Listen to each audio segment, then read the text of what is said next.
തട്ടിക്കൊണ്ടുപോയത് മാക്സസെ പുരസ്കാര ജേതാവിനെയാണ്. പോലീസും പട്ടാളവും എത്തി. 20 ദിവസമായി സമാധാനത്തോടെ നിരാഹാരം ഇരുന്ന ഒരു മനുഷ്യനെ തൂക്കിയെടുത്തു കൊണ്ടുപോകാൻ ആ പോലീസിനെ അയക്കുന്ന നേരത്ത് ഒരാളെയെങ്കിലും സംസാരിക്കാൻ വിട്ടൂടെ? സത്യഗ്രഹം, നിരാഹാരം ഗാന്ധിജി പഠിപ്പിച്ച പ്രതിഷേധ വഴികളാണ്. ഭഗത് സിംഗ് ജയിലിൽ നിരാഹാരം ഇരുന്നപ്പോൾ ബ്രിട്ടീഷുകാർ മുട്ടുമടക്കി.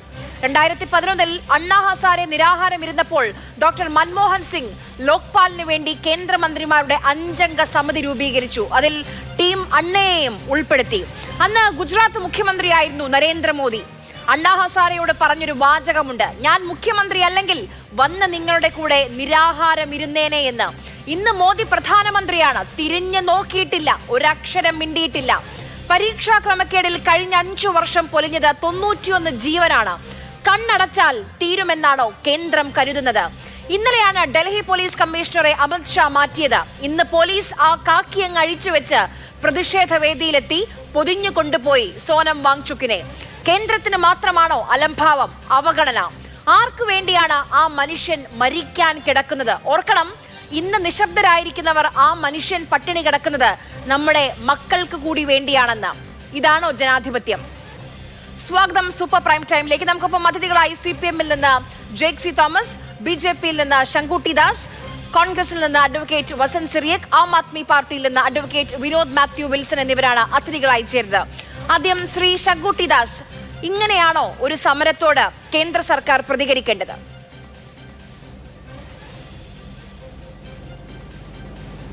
നോക്കൂ, ഈ വിഷയത്തിൽ ബഹുമാനപ്പെട്ട ഹൈക്കോടതിയുടെ നിർദ്ദേശത്തിന്റെ അടിസ്ഥാനത്തിലാണ് കേന്ദ്ര സർക്കാർ പ്രവർത്തിച്ചിട്ടുള്ളത്. നിങ്ങളുടെ അവതാരികയിൽ പറയുന്നു വെള്ളത്തുള്ളിയിൽ പൊതിഞ്ഞെടുത്തുകൊണ്ട് പോയി അദ്ദേഹത്തെ എന്നൊക്കെ. നോക്കൂ, 20 ദിവസമായി നിരാഹാരം കിടക്കുന്ന ഒരാളെ, നിരാഹാര സമരം നിർത്താൻ നിരന്തരമായി ആവശ്യപ്പെട്ടിട്ടും സമ്മതിക്കാത്ത ഒരാളെ അങ്ങനെ എടുത്തുകൊണ്ട് പോകുകയല്ലാതെ മറ്റെന്താണ് നിവർത്തിയുള്ളത്?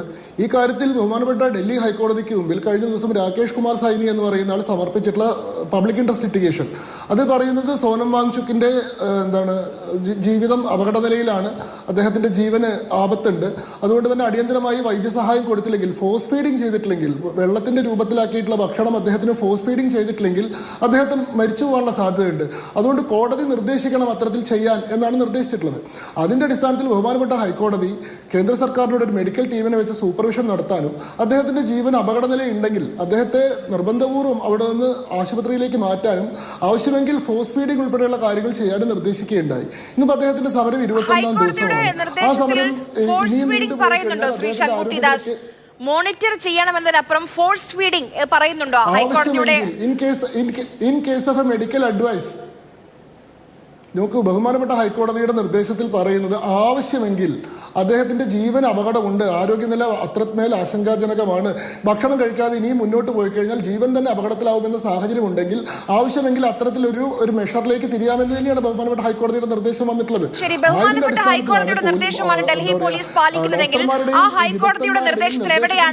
സോനം വാങ്ചുക്കിന്റെ മെഡിക്കൽ റിപ്പോർട്ട് സ്വന്തം ഭാര്യയ്ക്ക് കൊടുക്കരുത് എന്ന് പറയുന്നത്?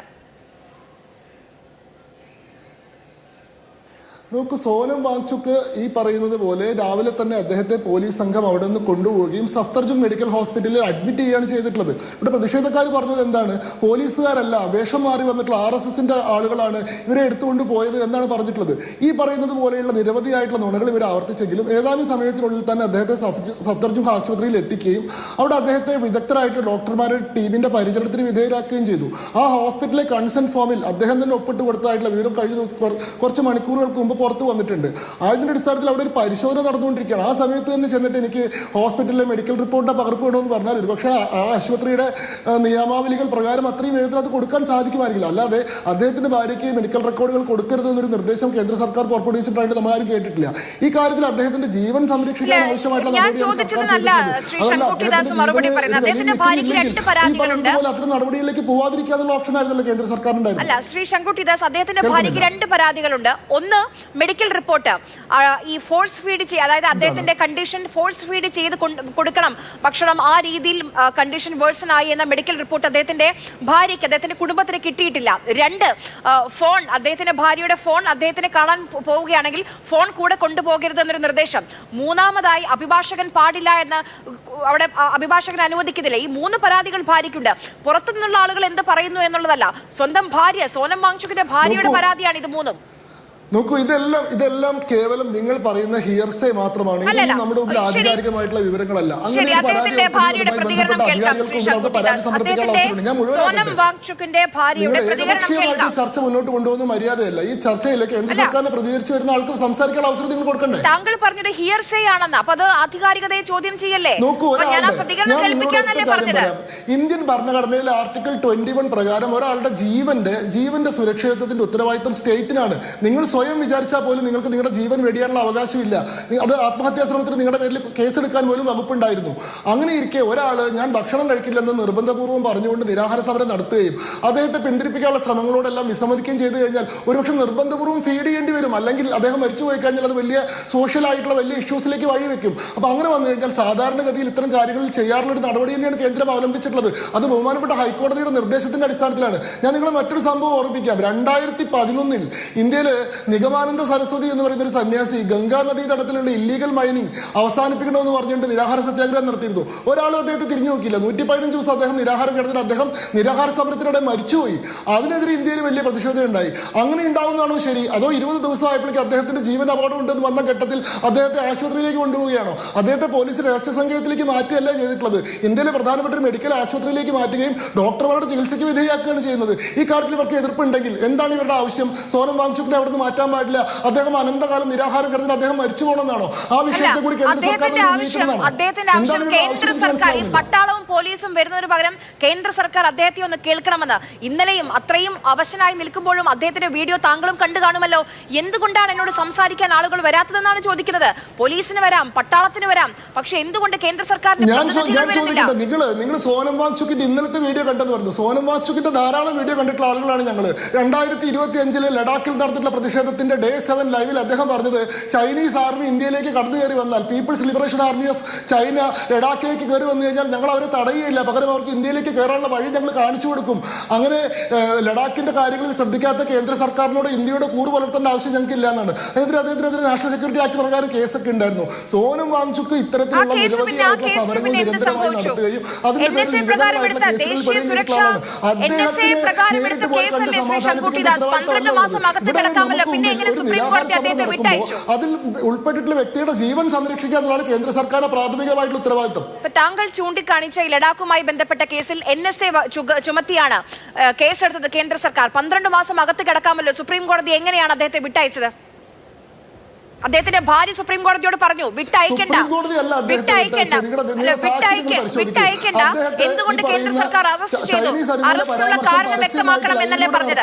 NSA ചുമത്തി അദ്ദേഹത്തെ രാജസ്ഥാനിലുള്ള ജോധ്പൂർ സെൻട്രൽ ജയിലിൽ അടച്ചു. 6 മാസത്തിന് ശേഷം കേന്ദ്ര സർക്കാർ ശിക്ഷാ ഇളവ് കൊടുത്തിട്ടാണ് അദ്ദേഹത്തെ വെറുതെ വിട്ടത്, അല്ലാണ്ട് ബഹുമാനപ്പെട്ട സുപ്രീം കോടതിയുടെ ഉത്തരവിന്റെ അടിസ്ഥാനത്തിലല്ല. ഇതേപോലെ തന്നെ ലഡാക്കിൽ കഴിഞ്ഞ വർഷം നടന്നിട്ടുള്ള സ്റ്റുഡൻസ് പ്രൊട്ടസ്റ്റിന്റെ ഭാഗമായിട്ട് ഈ പറയുന്ന ബംഗ്ലാദേശിലും നേപ്പാളിലും നടന്നിട്ടുള്ള ജൻസി കലാപത്തിന്റെ മാതൃകയിൽ ഇന്ത്യയിൽ കലാപം നടത്താൻ വേണ്ടി ആഹ്വാനം ചെയ്യുകയും അതിന്റെ പേരിൽ അവിടുത്തെ സർക്കാർ ഓഫീസുകൾ ഉൾപ്പെടെ അവിടുത്തെ വിദ്യാർത്ഥികൾ തകർക്കുകയും ചെയ്തിട്ടുള്ള കേസിലും ഇദ്ദേഹം പ്രതിയാണ്. അത്തരത്തിലുള്ള നിരവധി കേസുകൾ ഉൾപ്പെട്ടിട്ടുള്ള ആളാണ്. അങ്ങനെ ഒരാളോട് ചർച്ച നടത്തേണ്ട ആവശ്യമില്ലെന്ന് കേന്ദ്ര സർക്കാർ തീരുമാനിച്ചു. പക്ഷെ അവിടുത്തെ വിഷയം വിദ്യാർത്ഥികളുടെ പരീക്ഷയുമായി ബന്ധപ്പെട്ടതായതുകൊണ്ട് അതിലാവശ്യമായിട്ടുള്ള മുഴുവൻ കറക്റ്റീവ് മെഷേഴ്സും ഗവൺമെന്റ് എടുത്തിട്ടുണ്ട്. ഈ പറയുന്ന നീറ്റ് പരീക്ഷയുടെ ലീക്കുമായി ബന്ധപ്പെട്ടിട്ടാണെങ്കിൽ ആ പരീക്ഷ തന്നെ ക്യാൻസൽ ചെയ്യുകയും രണ്ടാമത് റീടെസ്റ്റ് നടത്തുകയും ആ റീടെസ്റ്റ് കുറ്റമറ്റ രീതിയിൽ നടപ്പാക്കുകയും കഴിഞ്ഞ ദിവസം അതിന്റെ റിസൾട്ട് പ്രഖ്യാപിക്കുകയും 11 ലക്ഷം വിദ്യാർത്ഥികൾക്ക് അതിന്റെ അടിസ്ഥാനത്തിൽ അഡ്മിഷൻ കിട്ടുകയും ചെയ്തിട്ടുണ്ട്. ഇതിന് മേൽ CBI അന്വേഷണം നടത്തുകയും ഈ വിഷയത്തിൽ ഉൾപ്പെട്ടിട്ടുള്ള മുഴുവൻ ആളുകളെയും ശിക്ഷിക്കുകയും ചെയ്തിട്ടുണ്ട്. സ്ട്രക്ചറൽ റിഫോംസ് ഉൾപ്പെടെയുള്ള കാര്യങ്ങൾ കേന്ദ്ര സർക്കാർ നടത്തിയിട്ടുണ്ട്. അവിടെ വിദ്യാർത്ഥികളുടെ വിഷയം മറ്റൊരു തരത്തിൽ കൈകാര്യം ചെയ്യുകയും, എന്നാൽ ഈ സമയത്ത് ഒരു നിരാഹാര സമരം നടത്തി കേന്ദ്ര സർക്കാരിന്റെ കഴുത്തിൽ കത്തി വെച്ചുകൊണ്ട് ഞങ്ങൾക്ക് ആവശ്യമുള്ള എന്ത് കാര്യം നടത്തിയെടുക്കാം എന്നുള്ള വിചാരങ്ങളോടൊന്നും സമന്വയപ്പെടാനോ അതിനൊന്നും വഴങ്ങിക്കൊടുക്കാനോ കേന്ദ്ര സർക്കാർ സാധിക്കില്ല. അങ്ങനെ ചെയ്തൊരു അനുഭവം ഇന്ത്യയിലില്ല. നിങ്ങളൊന്നും ഇന്നത്തെ പ്രധാനമന്ത്രിയായ നരേന്ദ്രമോദി അന്ന് ഗുജറാത്തിലെ മുഖ്യമന്ത്രിയായിരുന്നു. ആ പ്രതികരണം ഒന്ന് കേൾക്കാം. ശ്രീ ശങ്കുട്ടിദാസ്. जैसे उस समय जयप्रकाश जी ने भ्रष्टाचार के खिलाफ बिगल बजाया था, आज अन्ना हजारे जी बिगल बजा रहे हैं. उस समय इलाहाबाद के न्यायालय ने इंदिरा गांधी के खिलाफ कठोर कार्रवाई की थी. इस बार सुप्रीम कोर्ट कांग्रेस की UPA सरकार के खिलाफ कठोर कार्रवाई कर रही है. और जब तूफान खड़ा हुआ था तो इंदिरा गांधी ने बयान दिया था कि जो लोग सत्ता के भूखे हैं झूठे आरोप लगाते हैं और देश को गुमराह कर रहे हैं, ऐसा इंदिरा जी ने बयान दिया था. कल कल प्रधानमंत्री मनमोहन सिंह जी ने भी वैसा ही बयान दिया। उन्होंने ये किया कि अन्ना हजारे लोगों के बहकावे में आकर के अनशन पर बैठ गए हैं। यही बात इंदिरा गांधी ने बोली थी, यही बात मनमोहन सिंह बोल रहे हैं। मनमोहन सिंह जी को याद रहे, मैडम सोनिया को याद रहे, जब जनता जनार्दन जागती है तो इंदिरा गांधी की सल्तनत भी नहीं रही थी, आपकी भी रहने वाली नहीं है। അതായത് അണ്ണാ ഹസാരെ നിരാഹാര സമരം ഇരുന്നത് ആളുകളുടെ ആരൊക്കെയോ പറയുന്നത് കേട്ട് തെറ്റിദ്ധരിച്ചാണ് എന്നാണ് നരേന്ദ്രമോദി അന്ന് പറഞ്ഞത്. അങ്ങനെയാണോ? ശ്രീമതി ആര്യ, നിങ്ങൾ ആ കാര്യത്തിൽ അന്ന ഹസാരിന്റെ കാര്യം പറയുമ്പോൾ നിങ്ങൾ ആലോചിക്കുക. അന്ന ഹസാരിയുടെ സമരത്തെ കോൺഗ്രസിന്റെ സർക്കാർ എങ്ങനെയാണ് നേരിട്ടത്? രാംലീല മൈതാനിലേക്ക് പോലീസിനെ അയച്ചുകൊണ്ട് ബാബാ രാംദേവിനെ അറസ്റ്റ് ചെയ്യാൻ ശ്രമിക്കുകയും അദ്ദേഹം സ്ത്രീകളുടെ നൈറ്റി എടുത്താണെങ്കിൽ ഓടി രക്ഷപ്പെടുകയും ചെയ്ത അനുഭവം നിങ്ങൾക്ക് ഓർമ്മയില്ലേ? അന്ന ഹസാരെ നിർബന്ധപൂർവ്വം അവിടെ ആശുപത്രിയിലേക്ക് മാറ്റിയിട്ടുള്ള അനുഭവം നിങ്ങൾക്ക് ഓർമ്മയില്ലേ? 1966 ആന്റി കൗസ്ലോട്ടർ ബാൻ വേണം എന്ന് പറഞ്ഞുകൊണ്ട് സമരം നടത്തിയിട്ട് പാർലമെന്റ് മാർച്ച് നടത്തിയിട്ടുള്ള സന്യാസിമാർക്ക് നേരെ ഇന്ദിരാഗാന്ധിയുടെ ഗവൺമെന്റ് വെടിവെക്കുകയാണ് ചെയ്തിട്ടുള്ളത്. 8 സന്യാസിമാരോടെ മരിച്ചു പോയിട്ടുണ്ട്. അങ്ങനെ ഒരു സമീപനമല്ല കേന്ദ്ര സർക്കാരോട് സ്വീകരിച്ചിട്ടുള്ളത്. ഇവിടെ ഇദ്ദേഹത്തിന്റെ ജീവന് വില കൊടുത്തുകൊണ്ട് ഹൈക്കോടതി നിർദ്ദേശം നടപ്പാക്കുക എന്നതാണ് ചെയ്തിട്ടുള്ളത്. ഇതേ സമയത്ത് കേന്ദ്ര സർക്കാരിന് അനുഭവമില്ലെന്ന് പറയുന്നു. നിങ്ങൾക്ക് എന്ത് അനുഭവമുണ്ട്? ഞാൻ നോക്കുമ്പോൾ മാതൃഭൂമിയിൽ ജൂൺ 6 ശേഷം ഈ വിഷയം ചർച്ച ചെയ്തിട്ടേ ഇല്ല. ഈ സോനം വാങ്ചുക്ക് 21 ദിവസമായിട്ട് ഈ സമരം നടത്തുന്നുണ്ടല്ലോ. നിങ്ങൾ ആരെങ്കിലും ഒരു ചർച്ച വിഷയത്തിൽ നടത്തിയിട്ടുണ്ടോ? കോൺഗ്രസിന്റെ ഏതെങ്കിലും നേതാവ് ഈ പറയുന്ന നിരാഹാര സമര പന്തൽ സന്ദർശിച്ചിട്ടുണ്ടോ? സോണിയാഗാന്ധിയോ രാഹുൽ ഗാന്ധിയോ ഈ പറയുന്ന പ്രിയങ്ക ഗാന്ധിയോ ഏതെങ്കിലും ഒരു കോൺഗ്രസ് നേതാവ് പോയിട്ടുണ്ടോ? നമ്മുടെ പൊതുസമൂഹവും മാധ്യമങ്ങളെ അവഗണിച്ച് നടന്നിട്ടുള്ള ചർച്ചയാണത്. ഇന്ന് അദ്ദേഹത്തിന്റെ ജീവൻ അപകടത്തിലായ സമയത്ത് നിങ്ങൾക്ക് ചർച്ച കേന്ദ്ര സർക്കാർ കേൾക്കുന്നില്ല, പ്രതിപക്ഷം എവിടെയാണെന്നൊരു ചോദ്യം. ഏറ്റവും അവസാനം എനിക്ക് തോന്നുന്നു സോണിയാഗാന്ധി പറഞ്ഞിട്ടാണോ അല്ലയോ പവൻ ഖേര എന്തായാലും ആ സമരവേദിയിലേക്ക് ഒന്ന് എത്തിയിട്ടുണ്ട്. പവൻ ഖേര മാത്രമാണ് എത്തിയത്. അതിനു മുൻപ് റിയ കുമാരി ഒരു പക്ഷേ പ്രേക്ഷകർക്ക് ഓർമ്മയുണ്ടാകും. 23 വയസ്സായിരുന്നു. ഈ നീറ്റ് പരീക്ഷാ ക്രമക്കേടുമായി ബന്ധപ്പെട്ട് ആത്മഹത്യ ചെയ്തു. 2 വരി വാചകം അത് മാത്രമാണ് വീട്ടുകാർക്ക് അവശേഷിച്ചത്. I love you mummy daddy എന്ന് പറഞ്ഞ ആ 2 വരി വാചകം. ഇന്ന് രാഹുൽ ഗാന്ധിയുമായി വേദി പങ്കിട്ടു ഈ പരീക്ഷാ ക്രമക്കേടുമായി ബന്ധപ്പെട്ട്. അതിൽ റിയ കുമാരിയുടെ അച്ഛൻ സംസാരിച്ചിരുന്നു. അതൊന്ന് കേൾക്കാം. तो यही बोलना चाहता हूं कि सर ये शिक्षा प्रणाली जो भी है इसको थोड़ा सरल बनाइए। जो आज मेरी बेटी के साथ हुआ, मेरे साथ जो हुआ वो किसी दूसरे के साथ ना हो। मेरी बेटी आज मेरे याद नहीं है तो वो ना हो ऐसा। सर आप संसद में आवाज उठाइए और ये न्याय दिलाइए सबको, ऐसा किसी बच्चे के साथ ना हो। मैं बस यही आपसे विनती करता हूं सर. അഡ്വക്കേറ്റ് വസന്ത് സിറിയക്ക, രാഹുൽ ഗാന്ധി രാജ്യത്തിന്റെ പ്രതിപക്ഷ നേതാവാണ്. കഴിഞ്ഞ ദിവസം വരെ എവിടെയായിരുന്നു രാഹുൽ ഗാന്ധി എന്നുള്ളതായിരുന്നു ചോദ്യം. ഇങ്ങനെ ഒരു സമരം കെടാതിരിക്കേണ്ടത് രാജ്യത്തിന്റെ ആവശ്യമാണ്, ഭാവി തലമുറയുടെ ആവശ്യമായി നിങ്ങൾ കാണുന്നുണ്ടെങ്കിൽ ഈ സമരത്തിന്റെ ഭാഗമാകണം. അതല്ലെങ്കിൽ ആ സമരവേദിയിൽ ഒന്ന് ചെല്ലണം. അത്രയെങ്കിലും ചെയ്യണ്ടേ രാജ്യത്തിന്റെ പ്രതിപക്ഷ നേതാവ്? അല്ല, നോക്കൂ, കോൺഗ്രസിൻ്റെതായിട്ടുള്ള സമരമാർഗങ്ങളുണ്ട്. ഇപ്പോൾ കർഷക സമരം നടക്കുന്നു. കർഷക സമരത്തെ കോൺഗ്രസ് എതിർത്തിട്ടില്ല. പക്ഷേ എന്നാൽ കർഷക സമരം അതിൻ്റേതായിട്ടുള്ള വഴിയിൽ അതിന് ഇൻഡിവിജ്വൽ ഐഡൻറ്റിറ്റി ഉണ്ടാവട്ടെ എന്ന് തന്നെയാണ് കോൺഗ്രസ് കണ്ടത്. കാരണം എന്താ? ആ സമരത്തെ കോൺഗ്രസ് ഹൈജാക്ക് ചെയ്തു. കോൺഗ്രസ് ഫണ്ടഡ് സ്ട്രൈക്ക് എന്ന രീതിയിലേക്ക് കേന്ദ്ര സർക്കാരിനെ അടിക്കാനൊരു വടി കൊണ്ടുപോയി കൊടുക്കേണ്ട എന്നുള്ളതും രാഷ്ട്രീയ തീരുമാനം തന്നെയാണ്. ഇപ്പോൾ ആര് തന്നെ സൂചിപ്പിച്ചു, ആരായിരുന്നു റിയ കുമാർ താബ I love you mummy and daddy എന്ന് എഴുതി വെച്ച് കണ്ടിന്യൂസായി ക്യാൻസൽ ചെയ്യപ്പെടുന്ന നീറ്റ് പരീക്ഷയുടെ പ്രഷർ താങ്ങാൻ വയ്യാതെ ആത്മഹത്യ ചെയ്യുമ്പോൾ അവരുടെ പിതാവ് രാജേഷ് മാൾ ഈ പറയുന്ന രാജ്യത്തിന് വേണ്ടി കാർഗിൽ യുദ്ധത്തിൽ പങ്കെടുത്തൊരു സൈനികൻ കൂടിയാണ്. ആ രാജേഷ് മാളിനൊപ്പം ഇന്ന് ഉത്തരാഖണ്ഡിലുണ്ട് രാഹുൽ ഗാന്ധി. ഇവിടുത്തെ ഇടതുപക്ഷവും ഒരു പരിധിവരെ ഇടതുപക്ഷവും BJPയും ചേർന്ന് എവിടെ രാഹുൽ ഗാന്ധി എന്ന് ചോദിക്കുമ്പോൾ ആ ആത്മഹത്യ ചെയ്ത മകളുടെ അച്ഛൻ ഈ രാജ്യത്തിന് വേണ്ടി തോക്കെടുത്ത് പോരാതിയ കാർഗിൽ യുദ്ധത്തിൽ രക്തം ചിന്തേണ്ടി വന്ന, മരണപ്പെട്ടില്ലെങ്കിലും രക്തം ചിന്തേണ്ടി വന്ന രാജേഷ് മാളിനെ ചേർത്ത് പിടിച്ചുകൊണ്ടാണ് അദ്ദേഹം പ്രസംഗിക്കുന്നത്. വെറുതെ പ്രസംഗിക്കുകയല്ല, വെറുതെ ഒരു സമരം ഏറ്റെടുക്കുകയല്ല. കഴിഞ്ഞ 2014 തൊട്ട് 26 വരെ സമരം തുടങ്ങിയിട്ട് എത്ര ദിവസമായി? സോനം വാങ്ചുക് നിരാഹാരം ഇരിക്കാൻ തുടങ്ങിയിട്ട് 20 ദിവസമായി. അവസാനം അദ്ദേഹത്തെ അവിടെ നിന്ന് അറസ്റ്റ് ചെയ്ത് മാറ്റേണ്ടി വന്നു. ഇപ്പം ശങ്കു പറയുന്നതിൽ ഒരു കാര്യമുണ്ട്. അദ്ദേഹം മരിച്ചു പോകണമെന്നാണോ നിങ്ങൾ ആഗ്രഹിക്കുന്നത്? ശ്രീ ശങ്കുട്ടിദാസ് ചോദിക്കുമ്പോൾ അത് ശരിയാണ്. അത് ഹൈക്കോടതിയുടെ നിർദ്ദേശമാണ്, അങ്ങനെ ഒരു ഡയറക്ഷൻ ഉണ്ട്. ഇടതുപക്ഷത്തെ താങ്കൾക്ക് ചോദ്യം ചെയ്യാൻ എന്ത് അധികാരമുണ്ട്? ഇടതുപക്ഷത്തിന്റെ എത്ര നേതാക്കൾ, മുൻ മന്ത്രിമാർ, കേന്ദ്ര കമ്മിറ്റി അംഗങ്ങൾ എല്ലാവരും അവിടെ പോയി ആ വേദിയിലെത്തി. ഇന്ന് മറുഭാഗത്ത് SFIയുടെ അഖിലേന്ത്യാ നേതാക്കൾ നിരാഹാരം ഇരിക്കാൻ തുടങ്ങിയിട്ടുണ്ട്. കോൺഗ്രസ് അപ്പോൾ രാഹുൽ ഗാന്ധി എവിടെയെന്ന ചോദ്യം പ്രസക്തമല്ലേ? ഇന്നലെയല്ലേ വന്നത്, ഇന്നല്ലേ ഈ വേദിയിലെത്തിയത്? അതും അതിനു മുൻപ് ആ കഴിഞ്ഞ 18 ദിവസം എവിടെയായിരുന്നു രാജ്യത്തിന്റെ പ്രതിപക്ഷ നേതാവ്? അല്ല, രാജ്യത്തിന്റെ പ്രതിപക്ഷ നേതാവ് വളരെ കൃത്യമായ സമരം ഏറ്റെടുത്തിട്ടുണ്ട്. ആ സമരം ഏറ്റെടുക്കേണ്ട രീതി എങ്ങനെയാണ് എന്ന് തീരുമാനിക്കുന്ന കോൺഗ്രസ് ആണ്. അത് പഠിപ്പിക്കാൻ CPIM മുതിരണ്ട എന്നുള്ളത് തന്നെയാണ് നിലപാട്. വളരെ കൃത്യമായി തന്നെയാണ് അത് പറയുകയും ചെയ്യുന്നത്. അതുകൊണ്ടാണ് ഞാൻ പറഞ്ഞത് എങ്ങനെയാണ് എഫക്റ്റീവായി ആ സമരത്തെ നയിക്കുന്നതെന്ന് വളരെ കൃത്യമായി രാഹുൽ ഗാന്ധി ഇന്ന് കാണിച്ചിട്ടുണ്ട്. ഇന്ന് ഉത്തരാഖണ്ഡിൽ വെറുതെ വന്ന് ഒരു സമരവേദിയിൽ വന്ന് ഫോട്ടോഷൂട്ട് നടത്തി പോവുകയല്ല ശ്രീ രാഹുൽ ഗാന്ധി.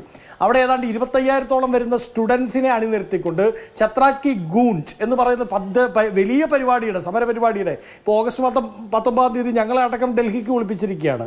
ഈ പറയുന്ന പാർലമെന്റ് വളഞ്ഞുള്ള സമരത്തിലേക്ക് കോൺഗ്രസ് മാറുകയാണ്. ആ സമരത്തിന്റെ മുന്നൊരുക്കമായി ഉത്തരാഖണ്ഡിൽ തന്നെ ഈ പറയുന്ന നീറ്റ് പേപ്പർ ലീക്കിന്റെ ഭാഗമായി ജീവൻ വെടിയേണ്ടി വന്ന മകളുടെ അച്ഛനെ ചേർത്ത് പിടിച്ചുകൊണ്ട് ഞങ്ങൾ നടത്തുന്ന സമര പ്രഖ്യാപനത്തിന് അതിൻ്റെതായിട്ടുള്ള ഇമ്പാക്റ്റ് ഈ ഇന്ത്യ മഹാരാജ്യത്തുണ്ട്. അറിയാം, ഞങ്ങൾ വെറുതെ അല്ലേ സമരം അവിടെ പ്രഖ്യാപിച്ചിരിക്കുന്നത്. 2014 തൊട്ട് 26 വരെ ലീക്ക് ചെയ്യപ്പെട്ട 226 പരീക്ഷകളുടെ വിശദാംശങ്ങൾ ഇന്ന് രാഹുൽ ഗാന്ധി രാജ്യത്തോട് പറയുന്നുണ്ട്. അപ്പോൾ വെറുതെ വന്ന് അവിടെ വന്നൊരു ഫോട്ടോഷൂട്ട് നടത്തി 4 മുറിവാക്കിൽ ഇംഗ്ലീഷും പറഞ്ഞ് മടങ്ങിപ്പോവുക എന്നുള്ളതല്ല ഞങ്ങളെ സംബന്ധിച്ച് സമരത്തോടുള്ള ഞങ്ങളുടെ നിലപാട്. ഞാൻ കൃത്യമായി പറഞ്ഞു. പിന്നെ ഈ പറയുന്ന കോക്രോച്ച് ജനതാ പാർട്ടിയുടെ സമരത്തിൽ അവർ മുമ്പോട്ട് വെച്ചിരിക്കുന്ന ആശയം, അന്ന് ഈ പറയുന്ന സുപ്രീം കോടതിയിൽ നിന്നുണ്ടാവുന്ന പരാമർശം, ആ പരാമർശത്തിന്റെ പുറത്തുണ്ടാവുന്ന പ്രതിഷേധം, ആ പ്രതിഷേധമാണ് തെരുവിലേക്ക്. ആദ്യം അതൊരു ഓൺലൈൻ ആയിരുന്നു, ഇപ്പോൾ ഓൺ ഗ്രൗണ്ടിലേക്ക് അവരെത്തപ്പെട്ടിരിക്കുന്നു. നല്ല കാര്യമാണ്. പക്ഷേ എല്ലാത്തിനെയും കോൺഗ്രസ് ഫണ്ടഡ് ആണ് അല്ലെങ്കിൽ കോൺഗ്രസ് സ്പോൺസേഡ് ആണ് എന്ന് പറയത്തക്ക വിധത്തിലേക്ക് മാറ്റുന്നത് ശരിയല്ല. അതുകൊണ്ട് തന്നെയാണ് സമരവുമായി മുമ്പോട്ട് പോകുന്നത്. ഇനി ശങ്കുറ്റി ദാസ് പറഞ്ഞ ഒരു കാര്യത്തിൽ ഒരു തിരുത്തുണ്ട്. അദ്ദേഹം പറഞ്ഞത് ഈ പറയുന്ന വാങ്ചുക്കിനെ സുപ്രീം കോടതി പറഞ്ഞു വിട്ടതല്ല, ഈ പറയുന്ന കേന്ദ്ര ഗവൺമെന്റിന്റെ എന്തോ ദയാദാക്ഷിണ്യം കൊണ്ട് പറഞ്ഞു വിട്ടതാണ്. അല്ല, നിങ്ങൾ ഈ പറയുന്ന നാഷണൽ സെക്യൂരിറ്റി ആക്ടുമായി ബന്ധപ്പെട്ട് അദ്ദേഹത്തെ ഡീറ്റൻഷനിൽ വെക്കുന്നു, കരുതൽ തടങ്കലിൽ വെക്കുന്നു. അദ്ദേഹത്തിന്റെ ഭാര്യ ഡോക്ടർ ഗീതാഞ്ജലി ആക്മോ അവർ സുപ്രീം കോടതിയെ സമീപിക്കുന്നു.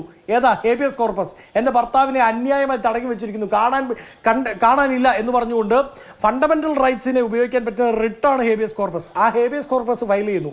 അപ്പോൾ സുപ്രീം കോടതി ഈ പറയുന്ന കേന്ദ്രത്തിന്റെ അഭിഭാഷകനോട് ചോദിക്കുന്നു, എന്താ നിങ്ങളുടെ നിലപാട്? അപ്പോഴാണ് നിരന്തരമായി 2-3 സിറ്റിങ്ങുകൾക്ക് ശേഷം സുപ്രീം കോടതിയുടെ വാക്ക് കനക്കുമ്പോഴാണ് ഞങ്ങൾ വിട്ടയച്ചു എന്നുള്ള സ്റ്റേറ്റ്മെന്റ് ഈ കേന്ദ്രാഭിഭാഷകൻ സുപ്രീം കോടതിയിൽ അറിയിക്കുന്നത്. അപ്പോൾ തന്നെ അദ്ദേഹത്തിനെതിരെയുള്ള എല്ലാ ചാർജുകളും ഉപേക്ഷിക്കണമെന്ന് പറയുന്നു. അപ്പോഴാണ് ഈ ഞാൻ നേരത്തെ സൂചിപ്പിച്ച ഡോക്ടർ അങ്ങും അത് സൂചിപ്പിച്ചു എന്ന് ഞാൻ പ്രതീക്ഷിക്കുന്നു. ഡോക്ടർ ഗീതാഞ്ജലി ആത്മ മറ്റൊരു സമരമാർഗം മുമ്പോട്ട് വെക്കുന്നത്, എന്തിനാ പിടിച്ചു വെച്ചത് എന്ന് അറിയിച്ചിട്ട് വിട്ടാൽ മതി എന്നൊരു സമരം അവർ മുമ്പോട്ട് വെക്കുന്നുണ്ട്. സുപ്രീം കോടതി അത് കേൾക്കുന്നില്ല. അതുകൊണ്ട് ഞങ്ങളുടെ സർക്കാരിൻ്റെ എന്തോ ദയാദാക്ഷിണത്തിന്റെ പുറത്ത് പറഞ്ഞു വിട്ടു എന്ന് പറഞ്ഞത് ശരിയല്ല. നീറ്റായിട്ടല്ലേ നടക്കുന്നത് എന്നാണ് പറയുന്നത്. ഈ രാജ്യത്ത് 216 എക്സാമുകൾ ക്യാൻസൽ ചെയ്യേണ്ടി വന്നു, പേപ്പറുകൾ ലീക്ക് ചെയ്യപ്പെടുന്നു. എന്താ, എവിടെയാ നരേന്ദ്രമോദി? ലോകം ചുറ്റുകയാ. എന്താ ഉത്തരം പറയാത്ത? ധർമ്മേന്ദ്ര പ്രധാൻ ഇതുവരെ എന്താ മാധ്യമങ്ങളെ കാണാത്തത്? നീറ്റ് കഴിഞ്ഞ തവണ ലീക്ക് ചെയ്യപ്പെടുമ്പോൾ NTA-യുടെ നേതൃത്വത്തിൽ പ്രധാനമന്ത്രി നരേന്ദ്രമോദി ലോകം ചുറ്റുകയാണ് എന്ന് പറയുമ്പോൾ അദ്ദേഹം എവിടെയുണ്ട് എന്നെങ്കിലും രാജ്യത്തെ പൗരന്മാർക്ക് അറിയാം. രാഹുൽ ഗാന്ധി എവിടേക്കാണ് പോയത്, എന്തിനാണ് പോയത്? ആ ചോദ്യം അവശേഷിക്കും. നിങ്ങൾ എത്ര പറഞ്ഞാലും അത് ഞങ്ങൾ നോക്കിക്കോളാം, കോൺഗ്രസ് തീരുമാനിക്കും, പ്രതിഷേധ മാർഗമെന്ന് പറഞ്ഞാലും 3 ആഴ്ചയായി രാജ്യത്തിന്റെ പ്രതിപക്ഷ നേതാവ് മിസ്സിംഗ് ആയിരുന്നു എന്നുള്ളത് വസ്തുതയാണ്. വയനാട്ടിലെ ദുരന്തം, അയോധ്യ സംഭാവന കൊള്ള, ഈ CJP സോനം വാങ്ചുക്ക്, അതൊക്കെ നിൽക്കുമ്പോൾ ഈ അയോധ്യ സംഭാവന കൊള്ളയുമായി ബന്ധപ്പെട്ട് ഒരു വരി പോലും ഇതുവരെ രാഹുൽ ഗാന്ധിയുടെ ഒരു സമൂഹ മാധ്യമത്തിലും നമ്മളാരും കണ്ടിട്ടില്ല. ഞാൻ എന്തായാലും കണ്ടിട്ടില്ല. ഞാൻ താങ്കളിലേക്ക് തിരിച്ചു വരാം. ശ്രീ ജേക്സി തോമസ്, ഇതുപോലെയുള്ളൊരു പ്രതിഷേധം ഉണ്ടാകുമ്പോൾ, പ്രതിഷേധങ്ങൾ ഉയരുമ്പോൾ അവഗണിച്ചാൽ ആ പ്രതിഷേധം അങ്ങ് കെട്ടടങ്ങും എന്നുള്ളതാണോ കേന്ദ്ര സർക്കാർ കരുതുന്നത്? അതുകൊണ്ടാണോ ഈ രീതിയിൽ നിങ്ങൾ സമരം ചെയ്തോളൂ, ഒരു പ്രശ്നവുമില്ല, ജന്തർ മന്ദിരത്തിൽ സമരത്തിന് പെർമിഷൻ കൊടുക്കുന്നു, ആളുകൾ നിരാഹാരം ഇരിക്കുന്നു, ഒരാളും വരുന്നില്ല, കാണാനും ഒന്നുമില്ല, അപ്പോൾ അവഗണിച്ചാൽ ഇതങ്ങ് തീരും എന്നാണോ കേന്ദ്ര സർക്കാരിന്റെ ആലോചന?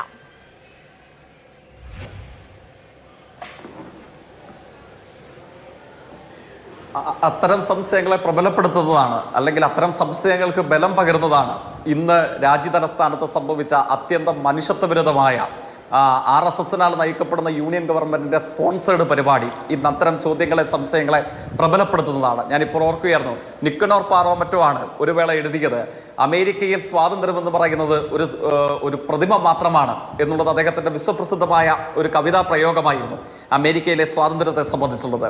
യഥാർത്ഥത്തിൽ അതിനോട് ചേർന്ന് നിൽക്കുന്ന അനുഭവങ്ങൾക്കാണ് ഇന്ത്യ സാക്ഷ്യം വഹിക്കുന്നത്.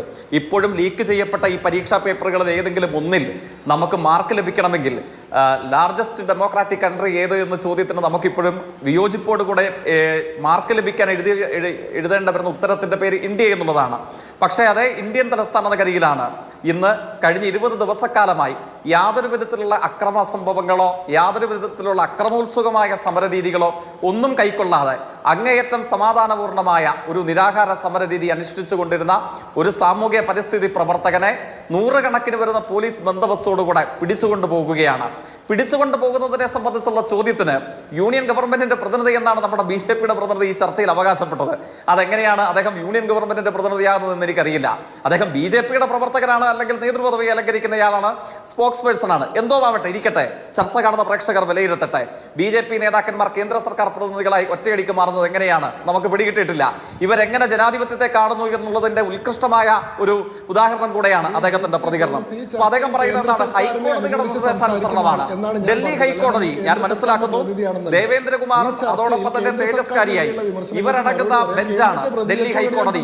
സമീപത്ത് പബ്ലിക് ഇൻട്രസ്റ്റ് ലിറ്റിഗേഷൻ, ഇതൊക്കെ എന്തൊരു മോശമാണ്, ഇതൊക്കെ എന്തൊരു മോശമാണ്. ഞാൻ അങ്ങയുടെ മറുപടി, ആ ചോദ്യത്തിനുള്ള മറുപടി പറയാൻ ഞാൻ അവസരം നൽകാം, അല്ലെങ്കിൽ രണ്ടുപേരും കൂടി സംസാരിച്ച് നമുക്ക് കേൾക്കില്ല. അതുകൊണ്ടാണ്, ദയവായി ഒന്ന് മനസ്സിലാക്കണം. ജേക്ക് തുടരൂ. അപ്പോൾ ദേവേന്ദ്രകുമാറിന്റെയും തേജസ്കാരിയുടെയും അടങ്ങുന്ന ഡിവിഷൻ ബെഞ്ചാണ് ഈ സോനം വാങ്ചുക്കിന്റെ സമരത്തെ സംബന്ധിച്ചുള്ള പബ്ലിക് ഇൻട്രസ്റ്റ് ലിറ്റിഗേഷൻ പരിഗണിച്ചത്. ആ പബ്ലിക് ഇൻട്രസ്റ്റ് ലിറ്റിഗേഷൻ പരിഗണിച്ചിട്ടുള്ള അവരുടെ ഏറ്റവും സുപ്രധാനമായ പ്രതികരണം എന്തായിരുന്നു? അത് BJP നേതാവ് ഇവിടെ പറഞ്ഞില്ല. ഈ സമരത്തെ ഹൈക്കോടതി തള്ളിപ്പറഞ്ഞില്ല. ആ സമരരൂപത്തെ അവിടെ നിന്ന് മാറ്റാൻ ആവശ്യപ്പെട്ടില്ല. കോടതിയുടെ പ്രതികരണം എന്താണ്? Life of every citizen is precious എന്ന് ആരംഭിച്ചുകൊണ്ടാണ് കോടതി ഈ സമരത്തോട് പ്രതികരണം നടത്തുന്നത്. അതായത് സമരത്തിന്റെ വിശാലവും അതിപ്രധാനവുമായ സമര കാരണത്തെ കോടതി ഉൾക്കൊണ്ടിരിക്കുന്നു. അതാണ് കോടതി വിധിയുടെ അന്തസത്ത. പക്ഷേ അദ്ദേഹം RSSന് ഉതകുന്ന നിലയിൽ ഈ ജനാധിപത്യ വിരുദ്ധ നടപടിയെ വ്യാഖ്യാനിച്ചെടുക്കാൻ വേണ്ടിയിട്ടാണ് ആ കോടതി വിധിയെ ഉപയോഗിച്ചത്. എന്താണ് ഇതിന്റെ ആധാരമായ കാരണം? 22.05 ലക്ഷത്തിലധികം വരുന്ന വിദ്യാർത്ഥികൾ ഇന്ത്യയിൽ എഴുതിയ പരീക്ഷയാണ് നീറ്റ് എന്ന് പറയുന്നത്. നീറ്റ് മാത്രമാണോ? Central university entrance exam, CBSE പരീക്ഷ, അതിന്റെ തുടർച്ചയിലോ നമ്മൾ കാണേണ്ടത് 2024 മുതൽ ഇത് ഇന്ത്യയിൽ ആവർത്തിക്കപ്പെട്ടുകൊണ്ടേയിരിക്കുന്നു. അത് അന്ന് ഒരു രാധാകൃഷ്ണൻ കമ്മീഷനെ ഇവർ നിയോഗിച്ചിരുന്നു. ആ രാധാകൃഷ്ണൻ കമ്മീഷൻ നീറ്റിന്റെ നടത്തിപ്പിനെ സംബന്ധിച്ച് സമഗ്രമായ പഠനം നിർവഹിക്കുകയും ശ്രദ്ധേയമായ ചില മാർഗനിർദ്ദേശങ്ങൾ പുറപ്പെടുവിച്ചുകൊണ്ട് അവർ ആ പഠന റിപ്പോർട്ട് യൂണിയൻ ഗവൺമെന്റിന് സമർപ്പിക്കുകയും ചെയ്തു. രാജ്യത്ത് 24 ലക്ഷത്തോളം വരുന്ന വിദ്യാർത്ഥികൾ പ്രതിവർഷം എഴുതുന്ന ഒരു പരീക്ഷ സുതാര്യവും സത്യസന്ധവുമായി നടത്തണമെന്നതിനെ സംബന്ധിച്ച ഒരു അണാപ്പയ്യുടെ ഉത്തരവാദിത്തം യൂണിയൻ ഗവൺമെന്റ് സംഘപരിവാരം കാണിച്ചിട്ടുണ്ടോ? ഇല്ല എന്നുള്ളതല്ല യാഥാർത്ഥ്യം. 2024 മുതൽ 26 വരെയുള്ള ഈ കാലയളവിൽ ആത്മഹത്യ എന്ന് വെച്ചാൽ അതൊരു സിസ്റ്റമിക് മർഡറാണ്. നമ്മുടെ നാട്ടിൽ യൂണിയൻ ഗവൺമെന്റ് നേതൃത്വം നൽകുന്ന ഈ സംവിധാനം കൊന്നില്ലാതാക്കിയതാണ്. നൂറുകണക്കിന് വരുന്ന വിദ്യാർത്ഥികളുടെ ജീവിതത്തെ കൊന്നില്ലാതാക്കിയിട്ടും ഇവർ ഈ നീറ്റ് പരീക്ഷയിൽ ഒരു അന്തസത്തയും സുതാര്യതയും സത്യസന്ധതയും വീണ്ടെടുക്കാൻ എന്തെങ്കിലും ഒരു ഇടപെടൽ നടത്തിയോ? എന്നിട്ടോ സമരം ചെയ്യുന്നയാളെ തൂക്കിയെടുത്തുകൊണ്ട് പോകുമ്പോൾ കോടതി വിധിയെ തെറ്റായി വ്യാഖ്യാനിച്ച് രക്ഷപ്പെടാൻ വേണ്ടിയിട്ടാണ് ഇവർ ശ്രമിക്കുന്നത്. ഈ ചോദ്യങ്ങൾക്ക് ആര് മറുപടി പറയും? ലക്ഷക്കണക്കിന് വരുന്ന വിദ്യാർത്ഥികൾ, അതിൽ എത്രയോ സാധാരണക്കാരുണ്ട്, ദിവസവേതനക്കാരുണ്ട്, കൂലിത്തൊഴിലാളികളുടെ കുടുംബാംഗങ്ങളുണ്ട്. അവരൊക്കെ എത്രയോ പർവ്വത തുല്യമായ അധ്വാനവും കഷ്ടപ്പാടും സഹിച്ചിട്ടാണ് ഈ പരീക്ഷയ്ക്ക് വന്നു നിൽക്കുന്നത്. അപ്പോൾ സംഭവിക്കുന്നത് എന്താണ്? ഇദ്ദേഹത്തിന്റെ കൂടെ വിശാലാർത്ഥത്തിൽ ഈ ചർച്ചയിൽ പങ്കെടുക്കുന്ന BJP നേതാവിന്റെ സഹപ്രവർത്തകനായ ദിനേശ് ബിവാളും അദ്ദേഹത്തിന്റെ സഹോദരൻ മാങ്കിലാൽ ബിവാളും അടങ്ങുന്ന ആളുകൾ ലക്ഷക്കണക്കിന് രൂപ ചെലവഴിച്ച് ഈ ചോദ്യപേപ്പർ വിലയ്ക്ക് വാങ്ങുകയാണ്, മറ്റാളുകൾക്ക് വിതരണം ചെയ്യുകയാണ്. ഇതിനോടകം ഈ കേസിൽ അറസ്റ്റ് ചെയ്യപ്പെട്ടവരിൽ BJP നേതാക്കന്മാരില്ലേ? പൂനെയിൽ RSSന്റെ പരോക്ഷ നിയന്ത്രണത്തിലുള്ള കോളേജിലെ അധ്യാപിക, അവർ ഈ കേസിൽ അറസ്റ്റ് ചെയ്യപ്പെട്ടില്ലേ? അങ്ങനെ ഇവരുടെ കൈകളിലേക്ക് ഇതിന്റെ സുപ്രധാന മേൽനോട്ട ചുമതലയെത്തി അതിനെ സംബന്ധിച്ചൊരു അന്വേഷണം നടത്തിയോ? അതിലെ യഥാർത്ഥ കുറ്റക്കാരിലേക്ക് എത്തുന്ന ഒരു കാര്യത്തിലേക്ക് പോയോ? എവിടെയും പോയില്ല എന്ന് മാത്രമല്ല, തൊലിപ്പുറത്ത് ചികിത്സ നടത്തി ഉന്നതരായിട്ടുള്ള വൻകിട വലിയ ആളുകളിലേക്ക് എത്താൻ കഴിയാത്ത വിധം തൊലിപ്പുറത്ത് ചികിത്സ നൽകി ഈ കേസ് അവസാനിപ്പിക്കാനുള്ള വ്യഗ്രതയാണ് യൂണിയൻ ഗവൺമെന്റ് ഇന്ത്യയിൽ നടപ്പിലാക്കിയത്. ഇല്ലേ? RSS ബന്ധമുള്ള അധ്യാപകർ, യുവമോർച്ചയുടെ നേതാക്കന്മാർ എന്തിനു വേണ്ടിയിട്ടാണ് മോഷ്ടിച്ചത്? അവരുടെ മകൻ, ആ മകനാണ് 10 ലക്ഷം രൂപയുടെ ചോദ്യ പേപ്പർ ഈ ദിനേശ് ബിവാൽ എന്ന BJP നേതാവും സഹോദരനും വാങ്ങിക്കൊടുത്തത്. എന്നിട്ട് ലഭിച്ച മാർക്ക് എത്രയാണ്? 720-ൽ 107. അതാണ് യുവമോർച്ചയുടെ പ്രത്യേകത. ചോദ്യപേപ്പർ മുൻകൂട്ടി ലഭിച്ചിട്ടും 720 മാർക്കുള്ള പരീക്ഷയിൽ 107 മാർക്ക് മാത്രം ലഭിക്കുന്ന മകന് വേണ്ടിയിട്ടാണ് RSS നേതാവ് ഈ ചോദ്യം ചോർത്തി കൊടുത്തത്. എന്നിട്ടോ അതിന്റെ ഒന്നും ഉള്ളുകളികളിലേക്ക്, യഥാർത്ഥ കരങ്ങളിലേക്ക് ഒരു അന്വേഷണവുമില്ല, ഒരു സമഗ്രമായ പരിശോധനയുമില്ല.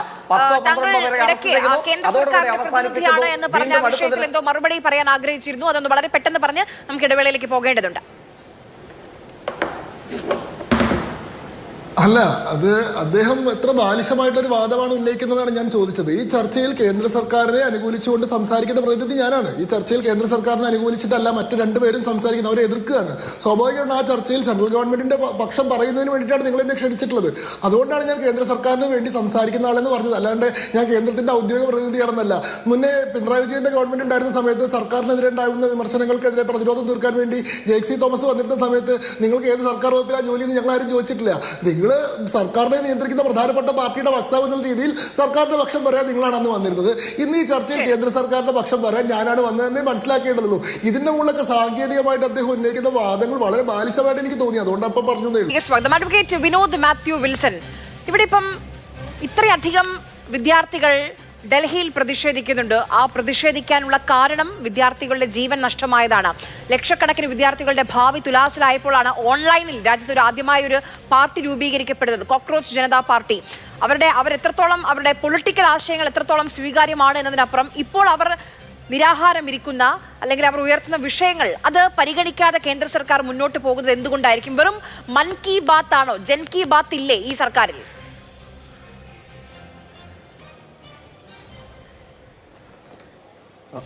അതിനു മുമ്പ് എനിക്ക് തൊട്ടുമുമ്പ് സംസാരിച്ച BJPയുടെ പ്രതിനിധി പറഞ്ഞ ഒരു കാര്യം എനിക്ക് സത്യത്തിൽ വളരെ രസകരമായിട്ട് തോന്നി. ഈ മലയാളത്തിലൊരു ചൊല്ലുണ്ടല്ലോ, നമ്മൾ ഇരയ്ക്കൊപ്പം നിൽക്കുകയും വേട്ടക്കാരനൊപ്പം ഓടുകയും ചെയ്യുക എന്ന് പറയുന്ന പോലെ. അദ്ദേഹം പറഞ്ഞത് അദ്ദേഹത്തിൻ്റെ ആരോഗ്യസ്ഥിതി സംരക്ഷിക്കേണ്ട ബാധ്യത സർക്കാരിനുണ്ട്, അദ്ദേഹത്തിന് ജീവൻ നഷ്ടമായാൽ അത് സ്റ്റേറ്റിൻ്റെ ഉത്തരവാദിത്തമാണെന്നൊക്കെ പറഞ്ഞപ്പോൾ കഴിഞ്ഞ 5 വർഷ കാലയളവിൽ ഈ മോദി സർക്കാരിൻ്റെ വിദ്യാഭ്യാസ നയത്തിൻ്റെ ഭാഗമായി UGC, നീറ്റ്, CBSE ഇതുമായി ബന്ധപ്പെട്ടൊക്കെ കണക്ക് പരിശോധിച്ചാൽ ഇൻട്രോയിൽ ആര്യ തന്നെ പറഞ്ഞു 93 വിദ്യാർത്ഥികൾ ഇന്ത്യയിൽ ആത്മഹത്യ ചെയ്തു. ആ ആത്മഹത്യ ചെയ്ത വിദ്യാർത്ഥികളോട് എന്താ ഇവർക്ക് അനുഭാവമില്ലാത്തത്? അവരുടെ വിഷയം പരിഹരിച്ചാൽ മതിയല്ലോ. സോനം വാങ്ചുങ് അവിടെ പോയി കിടക്കത്തില്ലല്ലോ. ധർമ്മേന്ദ്ര പ്രധാൻ എന്ന് പറയുന്ന മന്ത്രി രാജിവെക്കണം, അത് മാത്രമാണല്ലോ പ്രധാനപ്പെട്ട ആവശ്യം. ആ അക്കൗണ്ടബിലിറ്റി കാണിക്കണം, ഇതായിരുന്നല്ലോ പ്രധാനപ്പെട്ട CJP എന്ന് പറയുന്ന പാർട്ടി മുമ്പോട്ട് ഏറ്റവും പ്രധാനപ്പെട്ട ആവശ്യം. ഈ കുട്ടികൾക്ക് നീതി കൊടുക്കണം, അവരുടെ മാതാപിതാക്കളുടെ കണ്ണുനീരിനൊരു ഒരു ഒരു എന്താ ഐക്യദാർഢ്യം വേണം, അതിനൊരു അക്കൗണ്ടബിലിറ്റി ഒരു പൊളിറ്റീഷ്യൻ നില കാണിക്കണം എന്ന് മാത്രം പറഞ്ഞുകൊണ്ടല്ലേ ഈ പാർട്ടി തുടങ്ങി.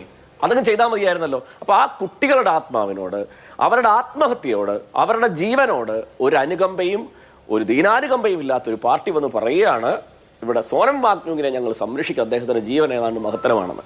ഞാൻ ഇപ്പം ആര് ചോദിച്ചതിന് ഏറ്റവും പ്രധാന ചോദ്യം ഇത്ര മാത്രമേ ഉള്ളൂ. കഴിഞ്ഞ ലോക്സഭാ ഇലക്ഷനുമായി ബന്ധപ്പെട്ട് 21 ലോക്സഭ, ഒഡീഷയിൽ 21 ലോക്സഭാ സീറ്റിൽ 20 ലോക്സഭാ സീറ്റും കിട്ടിയത് BJPക്കാണ്. ധർമ്മേന്ദ്ര പ്രധാൻ എന്ന് പറയുന്ന ആളാണ് BJP അവിടെ വളർത്തിക്കോ. ആ ഉദ്ദിഷ്ട കാര്യത്തിന് ഉപകാര സ്മരണയിലാണ് നരേന്ദ്രമോദി എന്ന് പറയുന്ന ഇന്ത്യയുടെ പ്രധാനമന്ത്രി അദ്ദേഹത്തെ സംരക്ഷിക്കുന്നത് എന്നുള്ളത് വ്യക്തമാണ്. ഇനി ഒരു കാര്യം കൂടെ പറയാം, അതായത് ഇവരെ കോടതിയെ പറ്റിയൊക്കെ സംസാരിച്ചത് നരേന്ദ്രമോദി തന്നെ, ഒരുപക്ഷെ നരേന്ദ്രമോദി തന്നെ ഭരിക്കും, അതിലെന്താ സംശയമുള്ളത്? 20 പോകുള്ളൂ, അപ്പോഴും ഭരിച്ചേനെ ഇപ്പൊ തന്നെ സഖ്യകക്ഷികളുടെ ബലത്തിലല്ലേ. മറ്റേ 400 സീറ്റ് നേടുമെന്നൊക്കെ പറഞ്ഞ് സൗത്ത് ഇന്ത്യയിൽ വന്ന് വീരവാദം അടിച്ചു പോയിട്ട് എത്രയിലോട്ട് വന്നു, അതാ ഞാൻ പറഞ്ഞത്. ആ സ്മരണയുണ്ട്. ഇനി ഒരു കാര്യം കൂടെ പറയാം, നമ്മൾ പറഞ്ഞു പോകണമല്ലോ. ഇപ്പൊ സോനം വാങ്ചുങ്ങിനെ പറ്റി പറയുമ്പോൾ എന്താണ്, ഇതുപോലെ ഇന്ത്യയിൽ സമരം ചെയ്തിട്ടുള്ള അല്ലെങ്കിൽ നിരാഹാരം കിടന്നിട്ടുള്ള അല്ലെങ്കിൽ ആക്ടിവിസ്റ്റുകളായിട്ടുള്ള സാധാരണക്കാരൻ്റെ പൗരത്വവുമായി അല്ലെങ്കിൽ അവൻ്റെ നീതി നിഷേധത്തിനെതിരെ പ്രതികരിച്ചിട്ടുള്ള മനുഷ്യരോട് ഈ സർക്കാർ ചെയ്തിട്ടുള്ളത് എന്താണ്? നമുക്കത് പറയാതെ പറ്റുമോ? സോനം വാങ്ചുക്കിനെ സംസാരിക്കുമ്പോൾ സ്റ്റെയിൻ സ്വാമിയെ പറ്റി ഓർക്കാതിരിക്കാൻ പറ്റുമോ? സ്വാമി എന്ന് പറയും ജെസ്യൂട്ട് പാദ്രി എന്താ ഇന്ത്യയിൽ ചെയ്തേ? ഭീമ കൊറേഗാവുമായി ബന്ധപ്പെട്ട അക്രമത്തിൽ അദ്ദേഹത്തെ പിടിച്ച് അകത്തിട്ട് അദ്ദേഹത്തിനുള്ള കുറ്റം എന്താ? രാജ്യദ്രോഹം. മാവോയിസ്റ്റ് സംഘടനയുടെ ഫണ്ട് വാങ്ങിച്ചു. അവസാനം ആ മനുഷ്യൻ ഇവരുടെ ഈ പറഞ്ഞല്ലോ കോടതി വിധി ഞങ്ങൾ മാനിക്കുന്നു, അതുകൊണ്ടാണ് പോയി അറസ്റ്റ് ചെയ്തതെന്ന്. ഇതേ കോടതിയിൽ ആ പാവപ്പെട്ട മനുഷ്യൻ 83 വയസ്സുള്ള ജെസ്യൂട്ട് പാദ്രി പാർക്കിൻസൺ രോഗം ബാധിച്ച് തളർന്ന മനുഷ്യൻ ആകെ പറഞ്ഞത് എന്താ? എനിക്ക് ജാമ്യം വേണ്ട, എനിക്ക് വേണ്ടത് ഒരു സ്ട്രോയും ഒരു സിപ്പറും വേണമെന്ന് പറഞ്ഞപ്പോൾ 50 ദിവസം ആ മനുഷ്യൻ കൊടുക്കാതെ ജാമ്യാപേക്ഷ തള്ളിക്കൊണ്ടുപോയി. അദ്ദേഹം ജയിലിൽ കിടന്ന് കൊല്ലപ്പെട്ടു. അതിനുശേഷം മഹാരാഷ്ട്ര SS ഷിൻഡെ എന്ന് പറയുന്ന ഹൈക്കോടതി ജഡ്ജി അദ്ദേഹത്തിന്റെ ബെയിൽ പരിഗണിക്കവേ, റെഗുലർ ബെയിൽ ഉണ്ടല്ലോ, ആ ബെയിൽ പരിഗണിക്കവേ പറഞ്ഞ വാചകം ഇന്നും പ്രസക്തമാണ്. അദ്ദേഹം പറഞ്ഞത് എന്താണ്? അദ്ദേഹം ഒരു നീതിമാനായ മനുഷ്യനായിരുന്നു. പിന്നീട് എന്താ നമ്മൾ കണ്ടേ? അതായത് അദ്ദേഹത്തിന്റെ ഫോറൻസിക് ഡിജിറ്റൽ തെളിവുകളൊക്കെ പിന്നീട് മാൽ പ്രാക്ടീസ് നടത്തിയ വാർത്തകൾ വന്നു. ഇപ്പോഴാ കേസ് നടക്കുക. അപ്പോൾ ഇതാണ് ഞാൻ പറഞ്ഞ ഇരയ്ക്കൊപ്പം നിൽക്കുകയും വേട്ടക്കാരനൊപ്പം ഓടുകയും ചെയ്യുന്നത്. ഞാൻ ഈ പറയാം ഏറ്റവും പ്രധാനപ്പെട്ട കാര്യം എന്താ എന്നറിയാമോ? ഇന്ത്യയിൽ ഇപ്പം ഇവർക്ക് എങ്ങനെ വേണമെങ്കിലും അധികാരത്തിൽ നിൽക്കാം.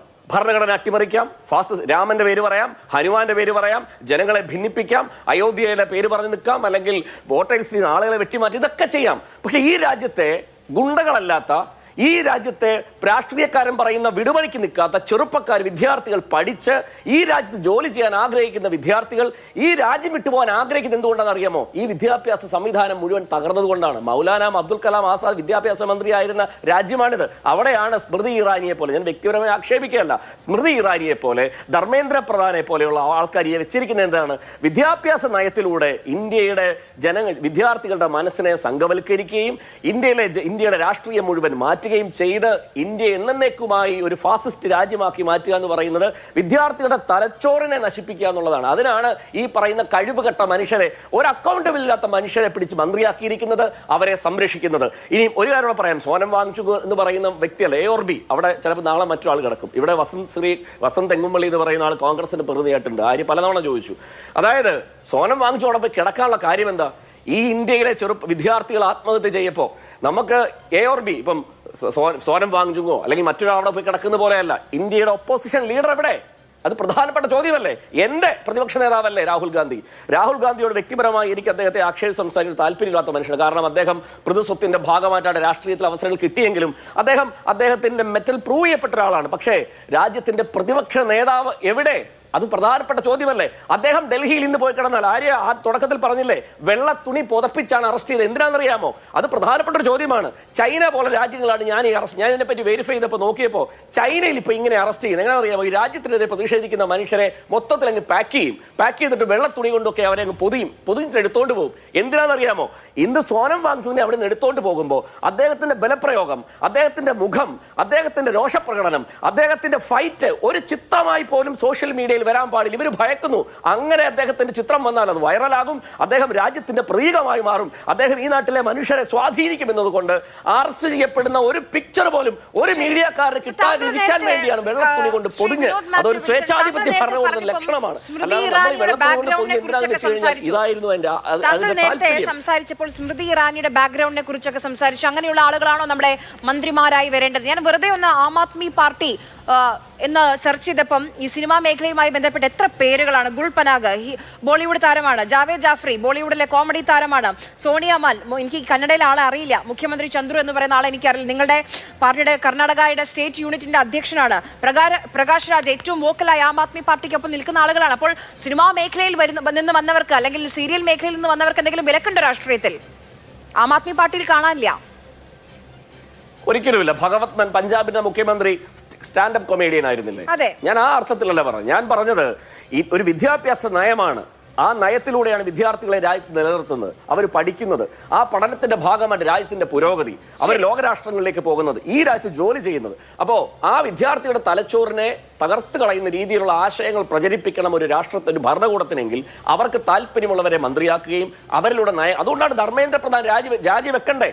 രാജിവെച്ച് ഈ രാജ്യത്തെ വിദ്യാർത്ഥികളോട്, ആത്മഹത്യപ്പെട്ട വിദ്യാർത്ഥികളോട്, അവരുടെ മാതാപിതാക്കളോട്, ഈ സമൂഹത്തോടുള്ള ഒരു ഭരണഘടനാപരമായ അക്കൗണ്ടബിലിറ്റി കാണിക്കണ്ടേ? അത് കാണിക്കാതിരിക്കുന്നതിനെ മാറ്റി ഞാൻ ചോദിച്ചു. ഞാൻ ആ സ്മൃതി ഇറാനിയുടെ വ്യക്തിപരമായിട്ട് അവരെ സിനിമ താരമായതുകൊണ്ട് മന്ത്രിയാകാൻ പാടില്ല എന്ന അർത്ഥത്തിലല്ല ഞാൻ അതിനെ, ആ കോൺടസ്റ്റ് അല്ല ഞാൻ സംസാരിച്ചത്. ശരി, ശ്രീ ശങ്കുട്ടിദാസ്, കേന്ദ്ര സർക്കാരിന്റെ നയം ഇപ്പൊ താങ്കൾ തന്നെ നേരത്തെ സൂചിപ്പിച്ചപ്പോൾ ഇവരെ കേൾക്കണ്ട, സോനം വാങ്ചുക്കിനെ കേൾക്കണ്ട, പക്ഷേ ഈ വിഷയത്തിൽ നീറ്റ് പരീക്ഷാ ക്രമക്കേടുകളുമായി ബന്ധപ്പെട്ട് നടപടികൾ സ്വീകരിക്കും, അതാണ് കേന്ദ്ര സർക്കാരിന്റെ നിലപാടെന്ന് പറയുന്നു. പക്ഷേ ഇതൊരു ജനാധിപത്യ രാജ്യമാണല്ലോ, അവർ സമാധാനമായാണ് അവിടെ ജന്തർ മന്ദറിൽ പ്രതിഷേധിക്കുന്നതും നിരാഹാരം ഇരിക്കുന്നതും. ഒന്ന് കേട്ടാൽ ഒന്ന് കണ്ടാൽ എന്താണ് പ്രശ്നമെന്ന് സാധാരണ ജനങ്ങൾക്ക് തോന്നില്ലേ ശ്രീ ശങ്കുട്ടിദാസ്? നോക്കൂ, ഞാനിവിടെ പറഞ്ഞ എല്ലാ കാര്യങ്ങൾക്കും മറുപടി പറയാം. അത് വസന്ത് തെങ്ങുംപള്ളി പറഞ്ഞ കാര്യങ്ങളിലൊന്നും പ്രത്യേകമായിട്ട് മറുപടി ആവശ്യമുണ്ടോ എന്ന് തോന്നില്ല. പക്ഷേ ശ്രീ ജയ്ക്ക് ആദ്യം തന്നെ സ്വാതന്ത്ര്യത്തെയും മാനവികതയും ജനാധിപത്യത്തെയൊക്കെ പറ്റിയിട്ട് ഏതോ വിഖ്യാത കവിയുടെ കവിതയൊക്കെ ചൊല്ലുന്ന കേട്ടപ്പോൾ എനിക്കൊരു അത്ഭുതം തോന്നി. കാരണം നവകേരള യാത്ര നടക്കുന്ന മുഖ്യമന്ത്രി പിണറായി വിജയന്റെ നേർക്ക് കരിങ്കൊടി കാണിച്ചതിന് മുഖ്യമന്ത്രിയുടെ ഗൺമാന്മാരും ഡിവൈഎഫ്ഐ പ്രവർത്തകരും കൂടിയിട്ട് കുറെ KSU പ്രവർത്തകരുടെ തലതല്ലി പൊളിച്ചത് രക്ഷാപ്രവർത്തനമാണ്. ചാനലുകൾക്ക് മുന്നിൽ വന്നിരുന്ന് പറയാൻ ഉറപ്പില്ലാതിരുന്നിരുന്ന ഒരു മുഖ്യമന്ത്രിയെ അനുകൂലിച്ചുകൊണ്ട് ചാനൽ ചർച്ചകളിൽ പങ്കെടുത്തിരുന്ന ആളുകൾ ഇപ്പോഴും ആ പ്രവർത്തനത്തിൽ ഏർപ്പെട്ടിട്ടുള്ള ആളുകളെ രക്ഷിക്കാൻ വേണ്ടിയിട്ട് പോലീസ് റിപ്പോർട്ട് ഉൾപ്പെടെ തിരുത്തി എന്നതിന്റെ ആക്ഷേപം നേരിടുന്ന ആളുകൾ ഡൽഹിയിൽ നടക്കുന്ന സംഭവത്തിലൊക്കെ വലിയ മാനവികവാദികളാകുന്നത് കാണുമ്പോൾ ആനന്ദമാർഗീയ സന്യാസികൾ ബംഗാളിൽ സമരം ചെയ്തപ്പോൾ അവരെ പെട്രോൾ ഒഴിച്ച് തീ കൊളുത്തിയിട്ടുള്ള, മാരിജാപ്പി കൂട്ടക്കൊല നടത്തിയിട്ടുള്ള, മകനെ കൊന്നിട്ട് അവന്റെ ചോര കൊണ്ട് ചോറ് വാരിയിട്ട് അമ്മയെ തീറ്റിച്ചിട്ടുള്ള പാരമ്പര്യമുള്ള ആളുകളൊക്കെ ജനാധിപത്യത്തെ പറ്റി സംസാരിക്കുന്നത് എനിക്ക് നല്ല കൗതുകമുണ്ട്. പക്ഷേ ഈ കാര്യത്തിൽ കേന്ദ്ര സർക്കാർ എന്താ ചെയ്തിട്ടുള്ളത് അതൊന്നും പറയാൻ ഈ ചർച്ചയിൽ സമയമാണല്ലോ. അദ്ദേഹം പറയുന്നത് കേട്ടു, എന്താണ് BJPയുടെ ഏതൊക്കെ പ്രധാനപ്പെട്ട സംവാദത്തിൽ വന്നിട്ട് തോന്നിയ പോലെ പറയാൻ കഴിയുമോ? മകനെ കൊന്ന അവരെ ചോറ് തീറ്റിച്ചതൊക്കെ എവിടെ, ഏത് നാട്ടിലുണ്ടായ സംഭവമാണ്? അപ്പൊ ഒരവസരം ലഭിക്കുമ്പോൾ എന്ത് തോന്നിയാസം വിളിച്ചു പറയാനുള്ള അവസരമായിട്ട് നമ്മുടെ ഒരു സംവാദത്തെ ഉപയോഗിക്കരുത്. അങ്ങേക്ക് അക്കൗണ്ടബിലിറ്റി ഉണ്ടെങ്കിൽ അങ്ങേക്ക് പറയാം. അങ്ങേക്ക് ഞാൻ ആ സംഭവത്തിന്റെ റഫറൻസ് തന്നാൽ അങ്ങ് സമ്മതിക്കുമോ? ഞാൻ ഈ ചർച്ചയിൽ തന്നെ ശരി, ശങ്കു ജയ്ക്ക് ഒരു ചോദ്യം ചോദിക്കുന്നു. അങ്ങനെ ഞാൻ ഈ ചർച്ചയിൽ തന്നെ അങ്ങേക്ക് ആ സംഭവത്തിന്റെ റെഫറൻസ് തരാം. കോൺഗ്രസ് പ്രവർത്തകനായിരുന്ന മകനെ കൊന്നിട്ട് അയാളുടെ ചോറിൽ വാരിയിട്ട് അമ്മയെ കഴിപ്പിക്കുകയും ആ അമ്മ മരണം വരെ മാനസിക നില തെറ്റി ജീവിക്കുകയും ചെയ്തിട്ടുള്ള അനുഭവം ബംഗാളിലുണ്ട്. ഞാൻ ആ സംഭവത്തിന്റെ റെഫറൻസ് ഈ ചർച്ചയിൽ വേണമെങ്കിൽ അങ്ങേക്ക് പറഞ്ഞു തരാം. ശരി, തുടരും. ശരി, ഞാൻ ഈ വിഷയത്തിലേക്ക് വരാം. ഈ കാര്യത്തിൽ എന്താണ് കേന്ദ്ര സർക്കാർ ചെയ്തത്? BJPയുടെ പ്രധാനപ്പെട്ട നേതാക്കന്മാരൊക്കെയാണല്ലോ ഇതിൽ ഉൾപ്പെട്ടിട്ടുള്ളത്. തരുമെന്ന് നമുക്ക് പ്രതീക്ഷിക്കാം. ജേക്കബ്, തൽക്കാലം അദ്ദേഹം പറയട്ടെ. ഞാൻ ഈ വിഷയം ഒന്ന് പൂർത്തീകരിച്ചതിന് ശേഷം അതിന്റെ ഇതിലേക്ക് വരാം. അതായത് ഇപ്പൊ ഈ കാര്യത്തിൽ CBIയുടെ അന്വേഷണം, അതായത് മെയ് 12 CBI അന്വേഷണത്തിന് ഉത്തരവിടുകയുണ്ടായി. ആ അന്വേഷണത്തിന്റെ അടിസ്ഥാനത്തിൽ ഈ വിഷയവുമായി ബന്ധപ്പെട്ടതിന്റെ ഏറ്റവും താഴെ തട്ട് മുതൽ മേലെ തട്ട് വരെയുള്ള ആളുകൾ അറസ്റ്റ് ചെയ്യപ്പെട്ടു. ഏതാണ്ട് 18 മുകളിൽ അറസ്റ്റ് CBI ഈ സമയത്തിനൊക്കെ നടത്തിയിട്ടുണ്ട്. അതിൽ ആരൊക്കെയാണ് അറസ്റ്റ് ചെയ്യപ്പെട്ടിട്ടുള്ളത്? കോച്ചിങ് സെന്റർ നടത്തുന്ന നെറ്റ്വർക്ക് മുതൽ ഇപ്പോൾ ശിരാരാജയ് മണ്ടോക്കർ എന്ന് പറയുന്ന ആള് മഹാരാഷ്ട്രയിലെ തന്നെ ഏറ്റവും വലിയ കോച്ചിങ് ഇൻസ്റ്റിറ്റ്യൂട്ട് ശൃംഖലയുടെ ഒരു നേതാവായിട്ടുള്ള ആളാണ്. അയാൾ ഇതിൽ ഉൾപ്പെട്ടിട്ടുള്ള ആളാണ്. അയാൾ അറസ്റ്റ് ചെയ്യപ്പെടുന്നു. കെമിസ്ട്രി പ്രൊഫസറായിട്ടുള്ള PV കുൽക്കർണി, ഇതിന്റെ മാസ്റ്റർ ബ്രെയിൻ എന്ന് പറയപ്പെടുന്ന PV കുൽക്കർണി, അയാൾ ട്രാൻസ്ലേറ്ററായിട്ട് നാഷണൽ ടെസ്റ്റിംഗ് അക്കാഡമിയുടെ പ്രവർത്തനങ്ങളിൽ പങ്കെടുക്കുന്ന ആളാണ്. അതേപോലെ തന്നെ ബയോളജി പ്രൊഫസറായിട്ടുള്ള മനീഷ ഗുരന്ദർ മന്ധാര, അവര് ഒരു സബ്ജക്ട് എക്സ്പേർട്ട് എന്നുള്ള രീതിയിൽ ഈ പറയുന്ന ചോദ്യപേപ്പറുകൾ തയ്യാറാക്കാൻ വേണ്ടി സഹായിച്ചിട്ടുള്ള ആളാണ്. ഇവരിൽ നിന്നാണ് ഒരു ഭാഗം ചോദ്യപേപ്പറുകൾ ഇവർ ഓർമ്മയിൽ നിന്ന് എടുത്തു പറഞ്ഞു കൊടുത്തതാണ് ഒരു വിദ്യാർത്ഥി എഴുതി തയ്യാറാക്കുകയും അത് മറ്റ് വാട്സപ്പ് മുഖേന മറ്റു സ്ഥലങ്ങളിലേക്ക് പ്രചരിപ്പിച്ചു എന്നാണ് പറയുന്നത്. അതേപോലെ തന്നെ ഇതിന്റെ മറ്റൊരു കിങ് പിൻ ആയിട്ടുള്ള തേജസ് ഹർഷത് കുമാർ ഷാനി, അതേപോലെ തന്നെ ഡോക്ടർ മനോജ് ശർമ്മ തുടങ്ങി വിദ്യാഭ്യാസ മേഖലയിലെ, എഡ്യൂക്കേഷൻ മേഖലയിലെ വളരെ പ്രധാനപ്പെട്ട ആളുകൾ മുതൽ കോച്ചിങ് ഇൻസ്റ്റിറ്റ്യൂട്ടിന്റെ ഈ ശൃംഖല നിയന്ത്രിക്കുന്ന ആളുകൾ മുതൽ ഏറ്റവും താഴെത്തട്ടിൽ ഇത് വിതരണം ചെയ്ത് പൈസ മേടിച്ച ആൾക്കാർ വരെയുള്ള മുഴുവൻ ആളുകളെയും നാബ് ചെയ്യാൻ CBI ഇൻവെസ്റ്റിഗേഷൻ കൊണ്ട് സാധിച്ചു. കുറ്റമറ്റ രീതിയിൽ രണ്ടാമത് നീറ്റ് എക്സാം നടത്താൻ സാധിച്ചു. ആ നീറ്റ് എക്സാമിന് സുപ്രീം കോടതി പറഞ്ഞിട്ടുള്ള മുഴുവൻ മാനദണ്ഡങ്ങളും പാലിക്കാൻ സാധിച്ചു. അതിനുശേഷം അത് ആ സമയത്ത് ക്വസ്റ്റ്യൻ പേപ്പർ ലീക്കാവാണ്ടിരിക്കാൻ ടെലഗ്രാം ഉൾപ്പെടെയുള്ള ഈ പറയുന്ന സാമൂഹ്യ മാധ്യമങ്ങൾ പോലും സർക്കാർ മരവിപ്പിച്ച് നിർത്തി. അതിനുശേഷം എയർഫോഴ്സിനെ കൊണ്ട് ഓരോ കേന്ദ്രങ്ങളിലേക്ക് നേരിട്ടിട്ട് ചോദ്യപേപ്പറുകൾ എത്തിച്ചു കൊടുക്കുന്ന അത്രയും നേതൃത്വത്തിൽ ഡിഫൻസ് മിനിസ്റ്റർ രാജ്നാഥ് സിംഗിന്റെ നേതൃത്വത്തിൽ ഈ പറയുന്ന ചോർച്ച ഉണ്ടാവാതിരിക്കാൻ വേണ്ടിയിട്ടുള്ള ഇടപെടൽ നടത്തി. അതിനുശേഷം കഴിഞ്ഞ ദിവസം ഇതാ ജൂലൈ 17 ഈ പുതിയ റിസൾട്ട് വന്നു. റിസൾട്ട് വന്നപ്പോൾ 11.5 ലക്ഷം വിദ്യാർത്ഥികൾക്ക് അഡ്മിഷൻ കിട്ടി. അതായത് ഒരു പ്രശ്നം സംഭവിച്ചു, ആ പ്രശ്നത്തെ അക്നോളജ് ചെയ്തു, സ്ട്രക്ചറലായിട്ടുള്ള മാറ്റങ്ങൾ വരുത്തിക്കൊണ്ട് അത് നന്നായി രണ്ടാമത് നടത്തി ആ പ്രശ്നത്തിന് കാരണക്കാരായിട്ടുള്ള മുഴുവൻ ആളുകളെയും മതിയാവണ്ണം ശിക്ഷിച്ചു.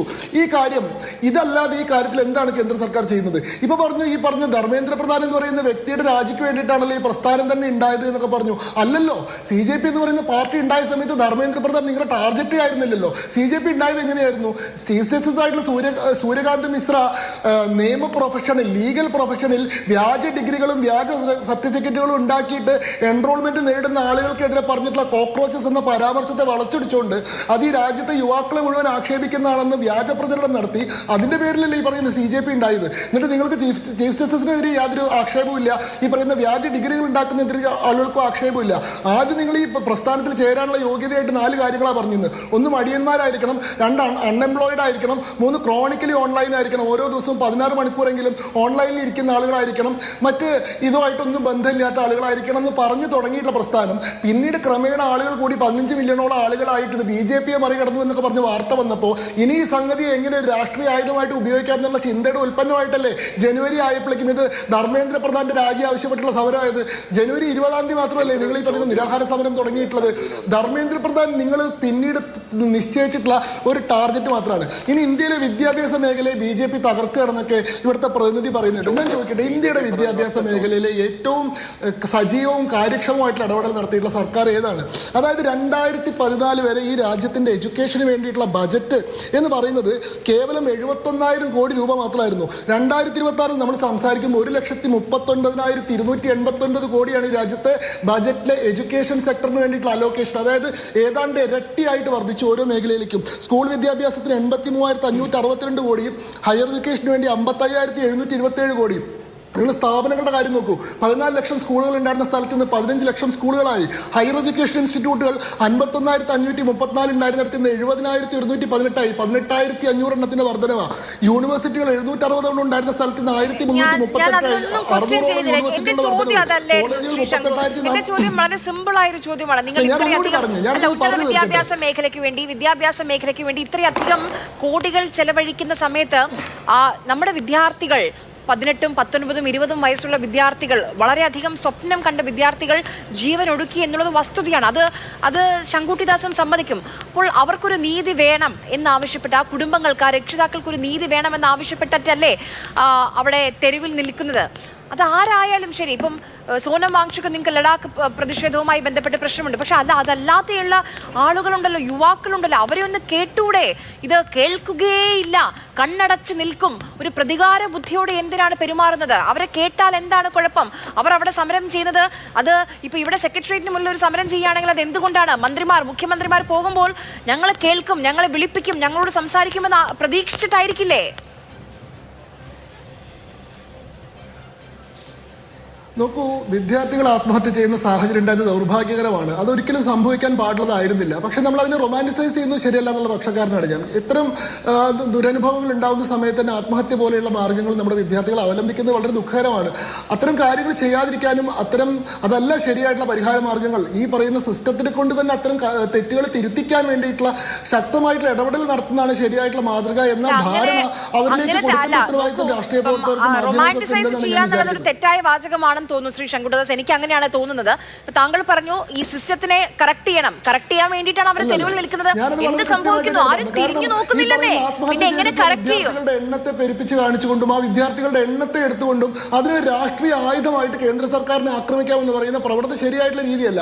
ആ സംഭവിച്ച ദൗർഭാഗ്യകരമായിട്ടുള്ള കാരണം അത് ആരും ഇന്റന്റ് ചെയ്തിട്ടുള്ളതല്ല, അങ്ങനെ സംഭവിക്കണമെന്ന് ആരും ഉദ്ദേശിച്ചിരുന്നതല്ല. ഈ പറയുന്ന ചോദ്യപേപ്പർ ചോർച്ച വളരെ ദൗർഭാഗ്യമായിട്ടുള്ള ഒരു ക്രിമിനൽ ആക്ടിവിറ്റിയാണ്.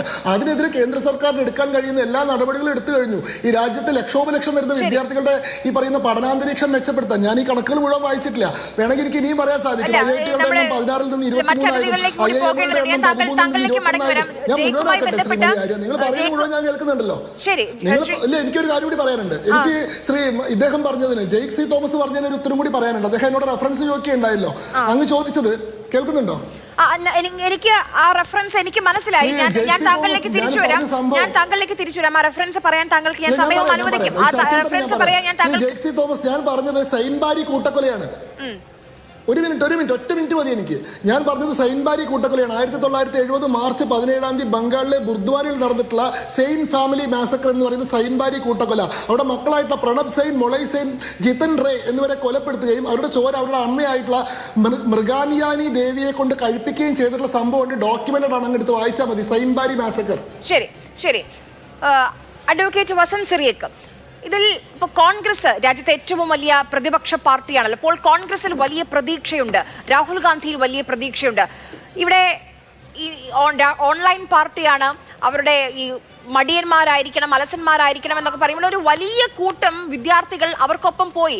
അത് പ്രതിപക്ഷത്തിൽ വിശ്വാസമില്ലാത്തത് കൊണ്ടാണോ എന്നൊരു ചോദ്യം കൂടിയില്ലേ? പ്രതിപക്ഷം എന്ന് പറയുമ്പോൾ മുഖ്യ പ്രതിപക്ഷം നിങ്ങളാണ്. അല്ല, അതിന് ഉത്തരം പറയാൻ മുമ്പ് ഒരു കാര്യം കൂടി ആഡ് ചെയ്യാം. 1970 ഈ പറഞ്ഞ അജോയ് മുഖർജിയുടെ ഗവൺമെൻറ്, കമ്മ്യൂണിസ്റ്റ് ആയിരുന്ന ഗവൺമെൻറ് താഴെ പോകുമ്പോഴാണ് അന്ന് CPM പ്രഖ്യാപിക്കുന്ന ബംഗാൾ അഖില സംസ്ഥാന ബംഗാൾ സംസ്ഥാന ബന്ദിൻ്റെ ഭാഗമായാണ് ഈ സെയിൻബാരി ഉണ്ടാകുന്നത്. സെയിൻബാരിക്ക് ശേഷം അന്നത്തെ ഗവൺമെൻറ് കൊടുക്കുന്ന FIRലും FISലും പിന്നീട് കോടതിയിൽ സമർപ്പിക്കുന്ന റിപ്പോർട്ടിലുമെല്ലാം വളരെ കൃത്യമായി ഈ അമ്മയെ കൊണ്ട് അവർ നേരത്തെ കുക്ക് ചെയ്ത് കൊണ്ടുവന്ന ഭക്ഷണം അതിൽ രക്തം കലർത്തി തന്നെ ഭക്ഷണം കഴിപ്പിച്ചു എന്നുള്ളത് ഇന്ത്യൻ ഹിസ്റ്ററിയുടെ ഭാഗമാണ്. അതെന്തുകൊണ്ടാണ് ജെയ്സി തോമസിന് അറിയാത്തത് എന്നെനിക്കറിയില്ല. അവർ കോൺഗ്രസ് സപ്പോർട്ടേഴ്സ് ആയിരുന്നു. ഈ ശംഖു പറയുന്നത് പോലെ കോൺഗ്രസ് പ്രവർത്തകരല്ല, കോൺഗ്രസിനോട് ആഭിമുഖ്യം ഉണ്ടായിരുന്നവരായിരുന്നു എന്നുള്ളതായിരുന്നു കലാപകാരികളുടെ, CPIM കലാപകാരികളുടെ അന്നത്തെ അവകാശവാദം. പ്രേക്ഷകർ അറിഞ്ഞിരിക്കണമല്ലോ ഈ ഇങ്ങനെ ഒരു ബാക്ക്ഗ്രൗണ്ട് കൂടി ഈ സമരത്തിനുണ്ട്, ഈ പറയുന്ന പ്രക്ഷോഭത്തിനുണ്ട് എന്ന്. അതുകൊണ്ടാണ് അത് ആഡ് ചെയ്തത്. ഇനി അങ്ങയുടെ പോയിന്റിലേക്ക് വരാം. അങ്ങ് ചോദിച്ചത്, ഇപ്പം ശംഖു പറഞ്ഞു വസന്തിൻ്റെ പല കാര്യങ്ങൾക്കും ഉത്തരം പറയണ്ട. 218 നീറ്റ് പേപ്പറുകൾ, നീറ്റ് എക്സാമുകൾ, അതുമായി ബന്ധപ്പെട്ട് രാജ്യത്ത് നടത്തുന്ന NTA നടത്തുന്ന പരീക്ഷകൾ, അതിൻ്റെ പേപ്പറുകൾ ചോർക്കപ്പെടുന്നുണ്ട് എന്ന് കണക്ക് പ്രകാരമാണ് ശംഖു ഞാൻ പറഞ്ഞത്. എന്താ അതിന് ഉത്തരം വേണ്ടേ? ഈ രാജ്യത്ത് 167 പേർ 2014 തൊട്ട് ഈ വിഷയവുമായി ബന്ധപ്പെട്ട് ആത്മഹത്യ ചെയ്തു എന്നാണ് ശംഖു ഞാൻ പറഞ്ഞത്. എന്താ അതിന് ഉത്തരം വേണ്ടേ? എല്ലാ കാലത്തും ഞങ്ങൾ ജവാന്മാരെ സ്നേഹിക്കുന്നു, ഞങ്ങൾ ദേശസ്നേഹികൾക്കൊപ്പമാണ് എന്ന് പാടി നടക്കുന്ന നിങ്ങളുടെ പാർട്ടിക്ക് ഒരു കാർഗിൽ യുദ്ധത്തിൽ പങ്കെടുത്ത ജവാന്റെ മകൾക്ക് നിങ്ങളുടെ സർക്കാരിൻ്റെ കഴിവുകേട് കൊണ്ട് ആത്മഹത്യ ചെയ്യേണ്ടി വരികയും പിന്നീട് രാഹുൽ ഗാന്ധിയുടെ വേദിയിൽ വന്ന് പൊട്ടിക്കരയേണ്ടി വരികയും ചെയ്യുമ്പോൾ നിങ്ങൾക്ക് എന്താ ദേശസ്നേഹമില്ലേ? അതിന് ഉത്തരം പറയണ്ടേ? NTA കഴിഞ്ഞ വർഷം ഒരു ഇന്റേണൽ അന്വേഷണം പ്രഖ്യാപിച്ചല്ലോ ഈ നീറ്റ് എക്സാമിന്റെ ചോർച്ചയുമായി ബന്ധപ്പെട്ട്. അതിന്റെ റിപ്പോർട്ട് എവിടെയാ? ധർമ്മേന്ദ്ര പ്രധാന്റെ ടേബിളിലുണ്ടോ? അതോ നിങ്ങളുടെ സർക്കാരിൻ്റെ മുമ്പിലുണ്ടോ? അതുമായി ബന്ധപ്പെട്ട് എന്തെങ്കിലും നടപടി NTAയുടെ ഇന്റേണൽ ഇൻവെസ്റ്റിഗേഷനുമായി ബന്ധപ്പെട്ട് നിങ്ങളുടെ സർക്കാരോ NTAയോ എടുത്തിട്ടുണ്ടോ? NTAയിൽ ആകെ NDAക്കാരെ തിരികെ കയറ്റുന്നതിനപ്പുറത്ത് നിങ്ങളുടെ സർക്കാരിന് എന്ത് മൂവ്മെൻ്റാണ് ആ വിഷയവുമായി ബന്ധപ്പെട്ട് നടത്താൻ പറ്റിയിട്ടുള്ളത്? രാജ്യത്തെ ബഹുഭൂരിപക്ഷം വരുന്ന വിദ്യാർത്ഥികൾ തെരുവിലിറങ്ങി സമരം ചെയ്യുക. അതിനിപ്പോൾ കോക്രോച്ച് ജനതയെന്നോ CPIM എന്നോ SFI എന്നോ KSU എന്നോ കോൺഗ്രസ് എന്നോ പല ബാനറുകളിൽ ആ സമരമുണ്ട്. അതുകൊണ്ടാണ് ഞാൻ പറഞ്ഞത് 25,000 വിദ്യാർത്ഥികളാണ് ഇന്ന് രാഹുൽ ഗാന്ധിയുടെ പരിപാടിയിൽ പങ്കെടുക്കുന്നത്. അതിലേറെ പേർ ഒരുപക്ഷെ ജന്തർ മന്ദറിൽ വന്നിട്ടുണ്ടാവാം. പല വേദികളിൽ, പല ഫോറങ്ങളിൽ അവർ സമരത്തിലാണ്. എന്താ നിങ്ങളുടെ രാജ്യത്തിന്റെ പ്രധാനമന്ത്രിക്ക് അത് അഡ്രസ് ചെയ്യണമെന്ന് തോന്നാത്തത്? ഇപ്പോൾ നേരത്തെ ആര് തന്നെ ചോദിച്ചു, ഇപ്പൊ ഈ ഗാങ്ചുക്കിന്റെ ഇന്റൻഷനുകളെ പറ്റിയൊക്കെ അങ്ങ് ആവലാതിപ്പെടുമ്പോൾ അദ്ദേഹത്തെ വിളിച്ചിരുത്തി ഒന്ന് ചർച്ച ചെയ്താൽ തീരില്ലേ? ഡിഫ്യൂസ് ചെയ്തില്ലേ നിങ്ങൾക്ക് ആ സമരത്തെ? എന്താ ആ സമരത്തിന് നേരെ നിങ്ങളുടെ ദാഷ്ട്യത്തിന്റെ മുനമ്പ് കൊണ്ട് നിങ്ങളിങ്ങനെ മുഖം തിരിഞ്ഞു നിൽക്കുന്നത്? മാത്രമല്ല ആ സമരവേദിയിൽ നിന്ന് ഗാങ്ചുക്കിനെ മാറ്റുമ്പോൾ ഇപ്പം നേരത്തെ ജയ്ക്ക് പറഞ്ഞു മുഖം മൂടുന്ന, ജയ്ക്കാണോ ഇദ്ദേഹമാണോ എന്ന് എനിക്കറിയില്ല, മുഖം മൂടി കൊണ്ടുപോകുന്ന കാര്യത്തെപ്പറ്റി. ആ സമരവേദി പൊളിക്കാനാണ് ഡൽഹി പോലീസ് ശ്രമിക്കുന്നത്. എന്താണത്? എന്താ ആവശ്യം? ഇതൊരു റിലേ സമരമായിരിക്കുമെന്ന് അവർ ഓൾറെഡി പ്രഖ്യാപിച്ചതാണ്. ഗാങ്ചുക്ക് മാറിയാൽ അടുത്തൊരാൾ വന്നു കഴിയുകയും ചെയ്തു. അതിനുശേഷം മറ്റൊരാൾ വരും എന്ന് പറഞ്ഞിരുന്നു.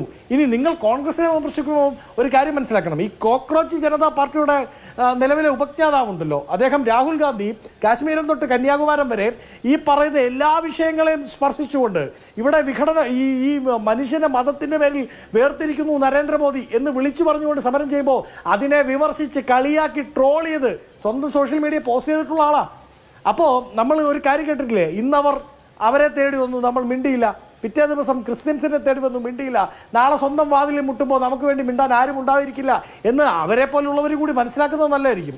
കോൺഗ്രസ് സമരവുമായി ഇറങ്ങി പുറപ്പെട്ടപ്പോൾ രാഹുൽ ഗാന്ധി നടന്ന് ചെരുപ്പ് തേയുകയുള്ളൂ എന്ന് പറഞ്ഞാളാ ഈ പറഞ്ഞ അഭിഷേകവുമായി ബന്ധപ്പെട്ട് സംസാരിക്കാനായിരിക്കും. പക്ഷേ നമ്മുടെ വിഷയം നീറ്റാണ്, ക്രമക്കേടാണ്. ഇപ്പോൾ ശ്രീ ശങ്കുട്ടിദാസ് ഒക്കെ ചോദിക്കുന്ന ഒരു കാര്യം, ഇപ്പം ഇനി എന്ത് ചെയ്യണം? അപ്പം സോനം വാങ്ചുക്കിനെ കേൾക്കാൻ അവർ തയ്യാറല്ല, കേന്ദ്ര സർക്കാർ തയ്യാറല്ല.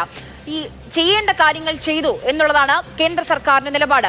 ഇതിപ്പം ഇതിനു മുൻപാണെങ്കിലും ആരെങ്കിലും എന്തെങ്കിലും പ്രതിഷേധം ഉയർത്തിയിട്ട് നരേന്ദ്രമോദി സർക്കാർ ആരെങ്കിലും മന്ത്രിസഭയിൽ നിന്ന് മാറ്റിയ ഒരു പരിചയം നമ്മുടെ മുമ്പിലില്ലേ? ഇതെനിക്ക് തോന്നുന്നു ഒരു ട്രെയിൻ അപകടമൊക്കെ ഉണ്ടായപ്പോൾ ഒരു മന്ത്രി പറഞ്ഞിരുന്നു ഞാൻ വേണമെങ്കിൽ മാറി നിൽക്കാമെന്ന്, പക്ഷെ മാറ്റിയില്ല. അത് കേന്ദ്ര സർക്കാരിന്റെ നയമല്ല, നിലപാടല്ല.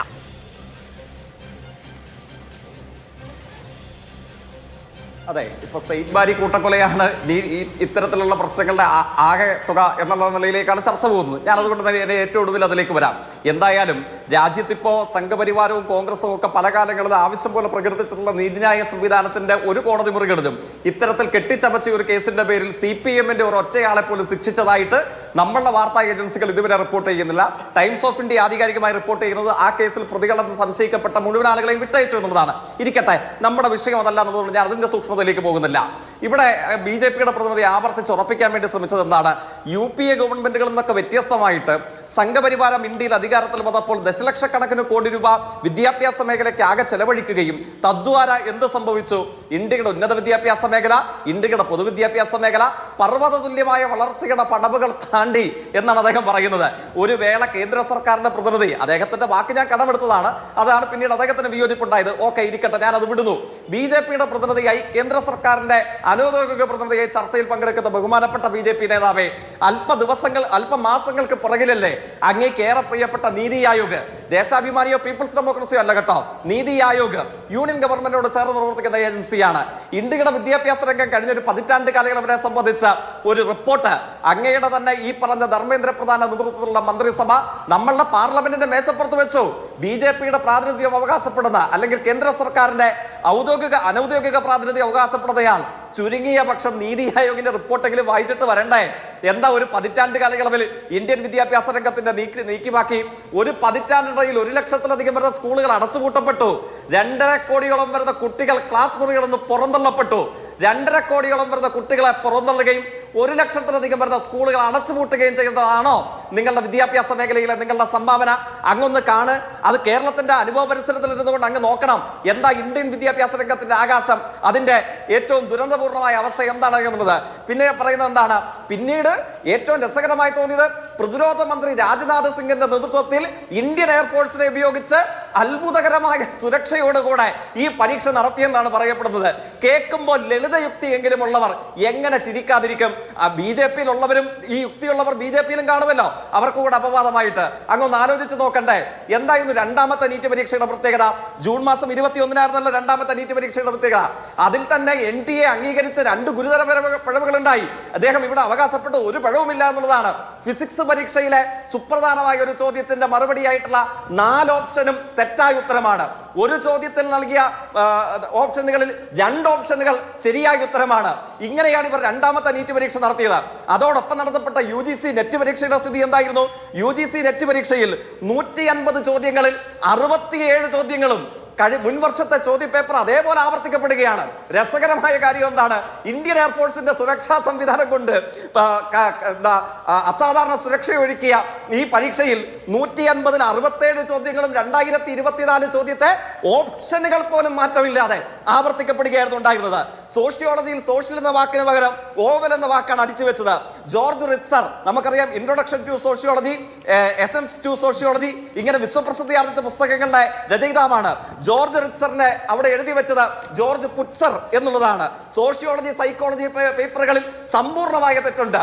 പിന്നെ സെൻട്രൽ യൂണിവേഴ്സിറ്റി എൻട്രൻസ് ടെസ്റ്റ്, അതും ഇതിന്റെ തനിയാവർത്തനമായിരുന്നു. CBSE, അതും ഇതിന്റെ തനിയാവർത്തനമായിരുന്നു. നശിപ്പിച്ച് കുളം തോണ്ടി ഇല്ലാതാക്കി എന്ന് പറയുന്നത് പോലെ താറുമാറാക്കിയിരിക്കുന്നു നിങ്ങൾ. എന്നിട്ട് പറയുകയാണ് ഞങ്ങൾ കോടികൾ ചെലവഴിച്ചു, ലോകോത്തരമാക്കി എന്നൊക്കെ. എന്താണ് നമ്മുടെ അനുഭവം എന്ന് പറയുന്നത്? ഉട്ടോപ്യൻ ലോകത്ത് വിനോദിലേക്ക് പോകേണ്ടതുണ്ട്. ജയിക്ക സെയിൻ ബാരിയെ കുറിച്ച് താങ്കൾക്ക് എന്തെങ്കിലും പറയാനുണ്ടെങ്കിൽ 1 മിനിറ്റ് വളരെ പെട്ടെന്ന് പറഞ്ഞു തീർക്കണം പ്ലീസ്. അതല്ല നമ്മുടെ വിഷയം, അതുകൂടി മനസ്സിൽ വെക്കണം. ഒറ്റ വാചകം. പിന്നെ RSS നമ്മുടെ നാട്ടിൽ നടത്തുന്ന മാനവ സേവന പ്രവർത്തനങ്ങളെ കുറിച്ചൊന്നും ഞാനിപ്പോ പറയാൻ പോകുന്നില്ല. സഖാവ് തങ്കപ്പന്റെ തലയറുത്തും മങ്കുമ്പ് പാലത്തിൽ വെച്ചതും കൊല്ലത്തുള്ള സുനിൽകുമാറിന്റെ കൈ അറുത്തുമാറ്റി പട്ടണത്തിലൂടെ പ്രകടനം നടത്തിയതും ഇസ്ലാമിക് സ്റ്റേറ്റിനെ തോൽപ്പിക്കുന്ന ഭീകരർ കേരളത്തിലുണ്ടെന്ന് RSS തെളിയിച്ചതാണ്. ഒരു വാചകം കോൺഗ്രസ് പ്രതിയോട് പറയാൻ അങ്ങനെ അനുവദിക്കണം. അദ്ദേഹം ചോദിക്കുകയാണ് ഇതിനെ സംബന്ധിച്ച് രാഹുൽ ഗാന്ധി എവിടെയെന്ന് ചോദിക്കുമ്പോൾ CPM-ന്റെ ചോദ്യമാണ് എന്നുള്ളത്. യുക്തികളുള്ളവർ ആകെ CPM ആണ് എന്ന് അദ്ദേഹം ധരിക്കുന്നുണ്ടെങ്കിൽ അത് ഞാൻ സ്വാഗതം ചെയ്തു, തർക്കമേതുമില്ല. പക്ഷേ അയോധ്യ രാമക്ഷേത്ര കൊള്ളയെക്കുറിച്ച് ശബ്ദിക്കാൻ ഇന്ത്യയുടെ പ്രതിപക്ഷ നേതാവിനെ നമ്മൾ കണ്ടിട്ടില്ല.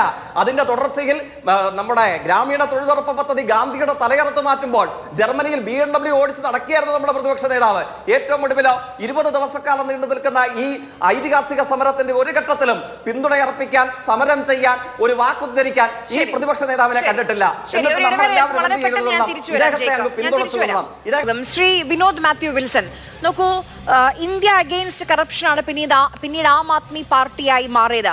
അതെങ്ങനെ ഡൽഹിയിൽ കോൺഗ്രസിന്റെ അടിവേര് ഇളക്കി എന്നുള്ളത് രാജ്യം കണ്ടതാണ്, നമുക്ക് ഓരോരുത്തർക്കും പറയാം. അതുകൊണ്ടാണോ ഈ ഇങ്ങനെയുള്ള മൂവ്മെന്റിൽ നിന്ന് കോൺഗ്രസ് ഒരു കയ്യകലം പാലിക്കുന്നത്?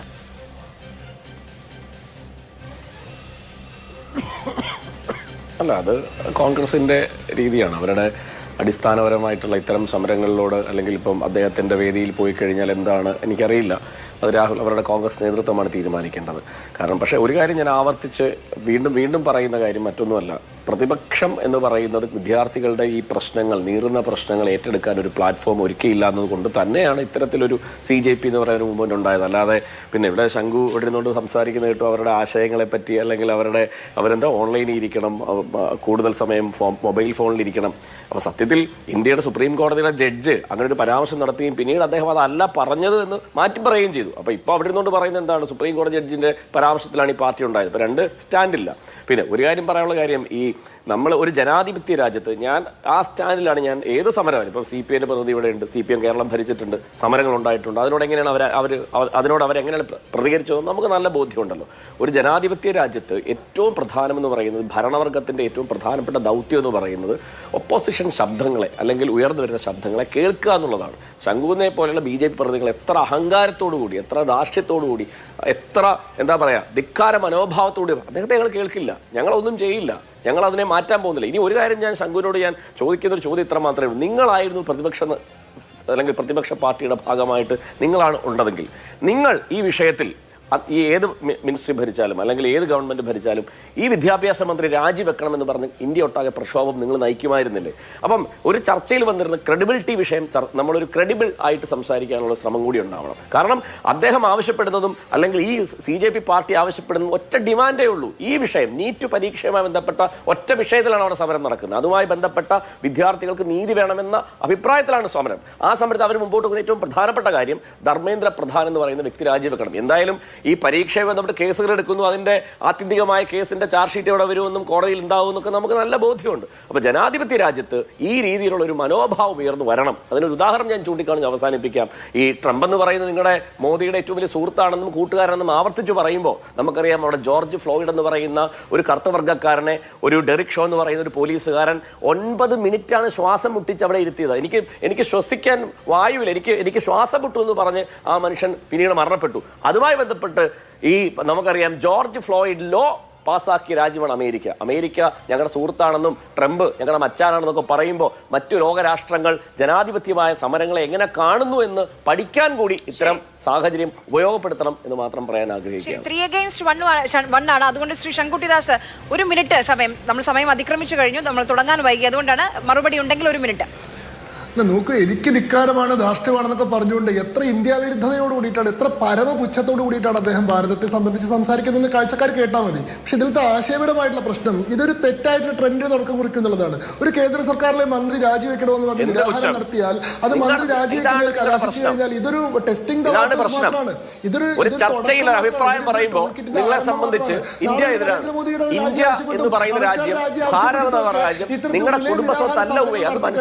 അങ്ങനെ കേന്ദ്രം ഭരിക്കുന്ന സർക്കാരിന്റെ കഴുത്തിൽ കത്തി വെച്ചിട്ടോ വധഭീഷണി മുഴക്കിയിട്ടോ ഒന്നും ഈ സർക്കാരിന് ടോപ്പിൾ ചെയ്യാൻ ശ്രമിക്കാൻ കഴിയില്ല എന്നുള്ള ക്ലിയർ ആയിട്ടുള്ള മെസ്സേജ്. സമാധാനപരമായ സമരം അവിടെ നടക്കുന്നത്, നിരാഹാര സമരമാണ്, ഗാന്ധി പഠിപ്പിച്ച സമരമാർഗം അവിടെ നടക്കുന്നത്. നിങ്ങൾ സ്റ്റാൻ സ്വാമിയെ പറ്റി പറഞ്ഞത് തന്നെ തെറ്റല്ലേ? സ്റ്റാൻ സ്വാമിയെ ആശുപത്രിയിലാക്കാൻ മഹാരാഷ്ട്ര കോടതി പറഞ്ഞപ്പോൾ എനിക്ക് ഇന്റർവ്യൂ ബെയിൽ തന്നില്ലെങ്കിൽ ചികിത്സ വേണ്ടെന്ന് സ്വയം നിഷേധിച്ച സ്റ്റാൻ സ്വാമി അല്ലേ? അതിനുശേഷം കോടതി നിർബന്ധപൂർവ്വം അദ്ദേഹത്തെ ആശുപത്രിയിലേക്ക് മാറ്റുകയും അവിടെ വെച്ചിട്ട് അദ്ദേഹത്തിന് കൊറോണ ബാധിക്കുകയും ചെയ്തിട്ടില്ലേ, വെന്റിലേറ്റർ വെച്ച് മരിച്ചത്. അതല്ലാതെ അദ്ദേഹത്തിന് സ്ട്രോക്ക് എടുക്കാണ്ടാണോ മരിച്ചത്?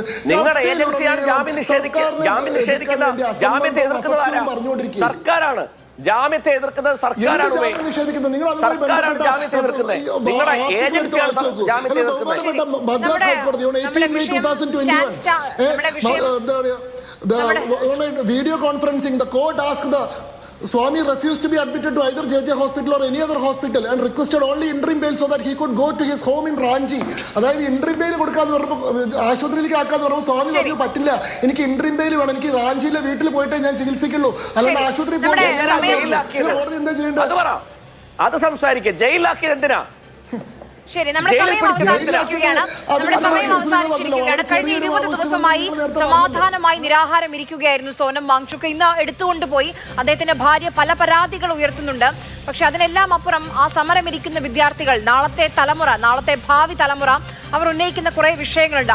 അതിനോട് എന്തുകൊണ്ടാണ് നമ്മുടെ കേന്ദ്ര സർക്കാർ അനുഭാവപൂർണമായ ഒരു സമീപനം സ്വീകരിക്കാത്തത്? ഇങ്ങനെയാണോ ജനാധിപത്യം പെരുമാറേണ്ടത്? ഇങ്ങനെയാണോ ഒരു സർക്കാർ അതിലെ പൗരന്മാരോട് പെരുമാറേണ്ടത് എന്ന ചോദ്യമുണ്ട്. ഇന്നത്തെ സൂപ്പർ പ്രൈം ടൈം ഇവിടെ അവസാനിക്കുകയാണ്. ചർച്ചയിൽ പങ്കെടുത്ത എല്ലാ പാനലിസ്റ്റുകൾക്കും വളരെയധികം നന്ദി. ചർച്ച കണ്ട പ്രിയപ്പെട്ട പ്രേക്ഷകർക്ക്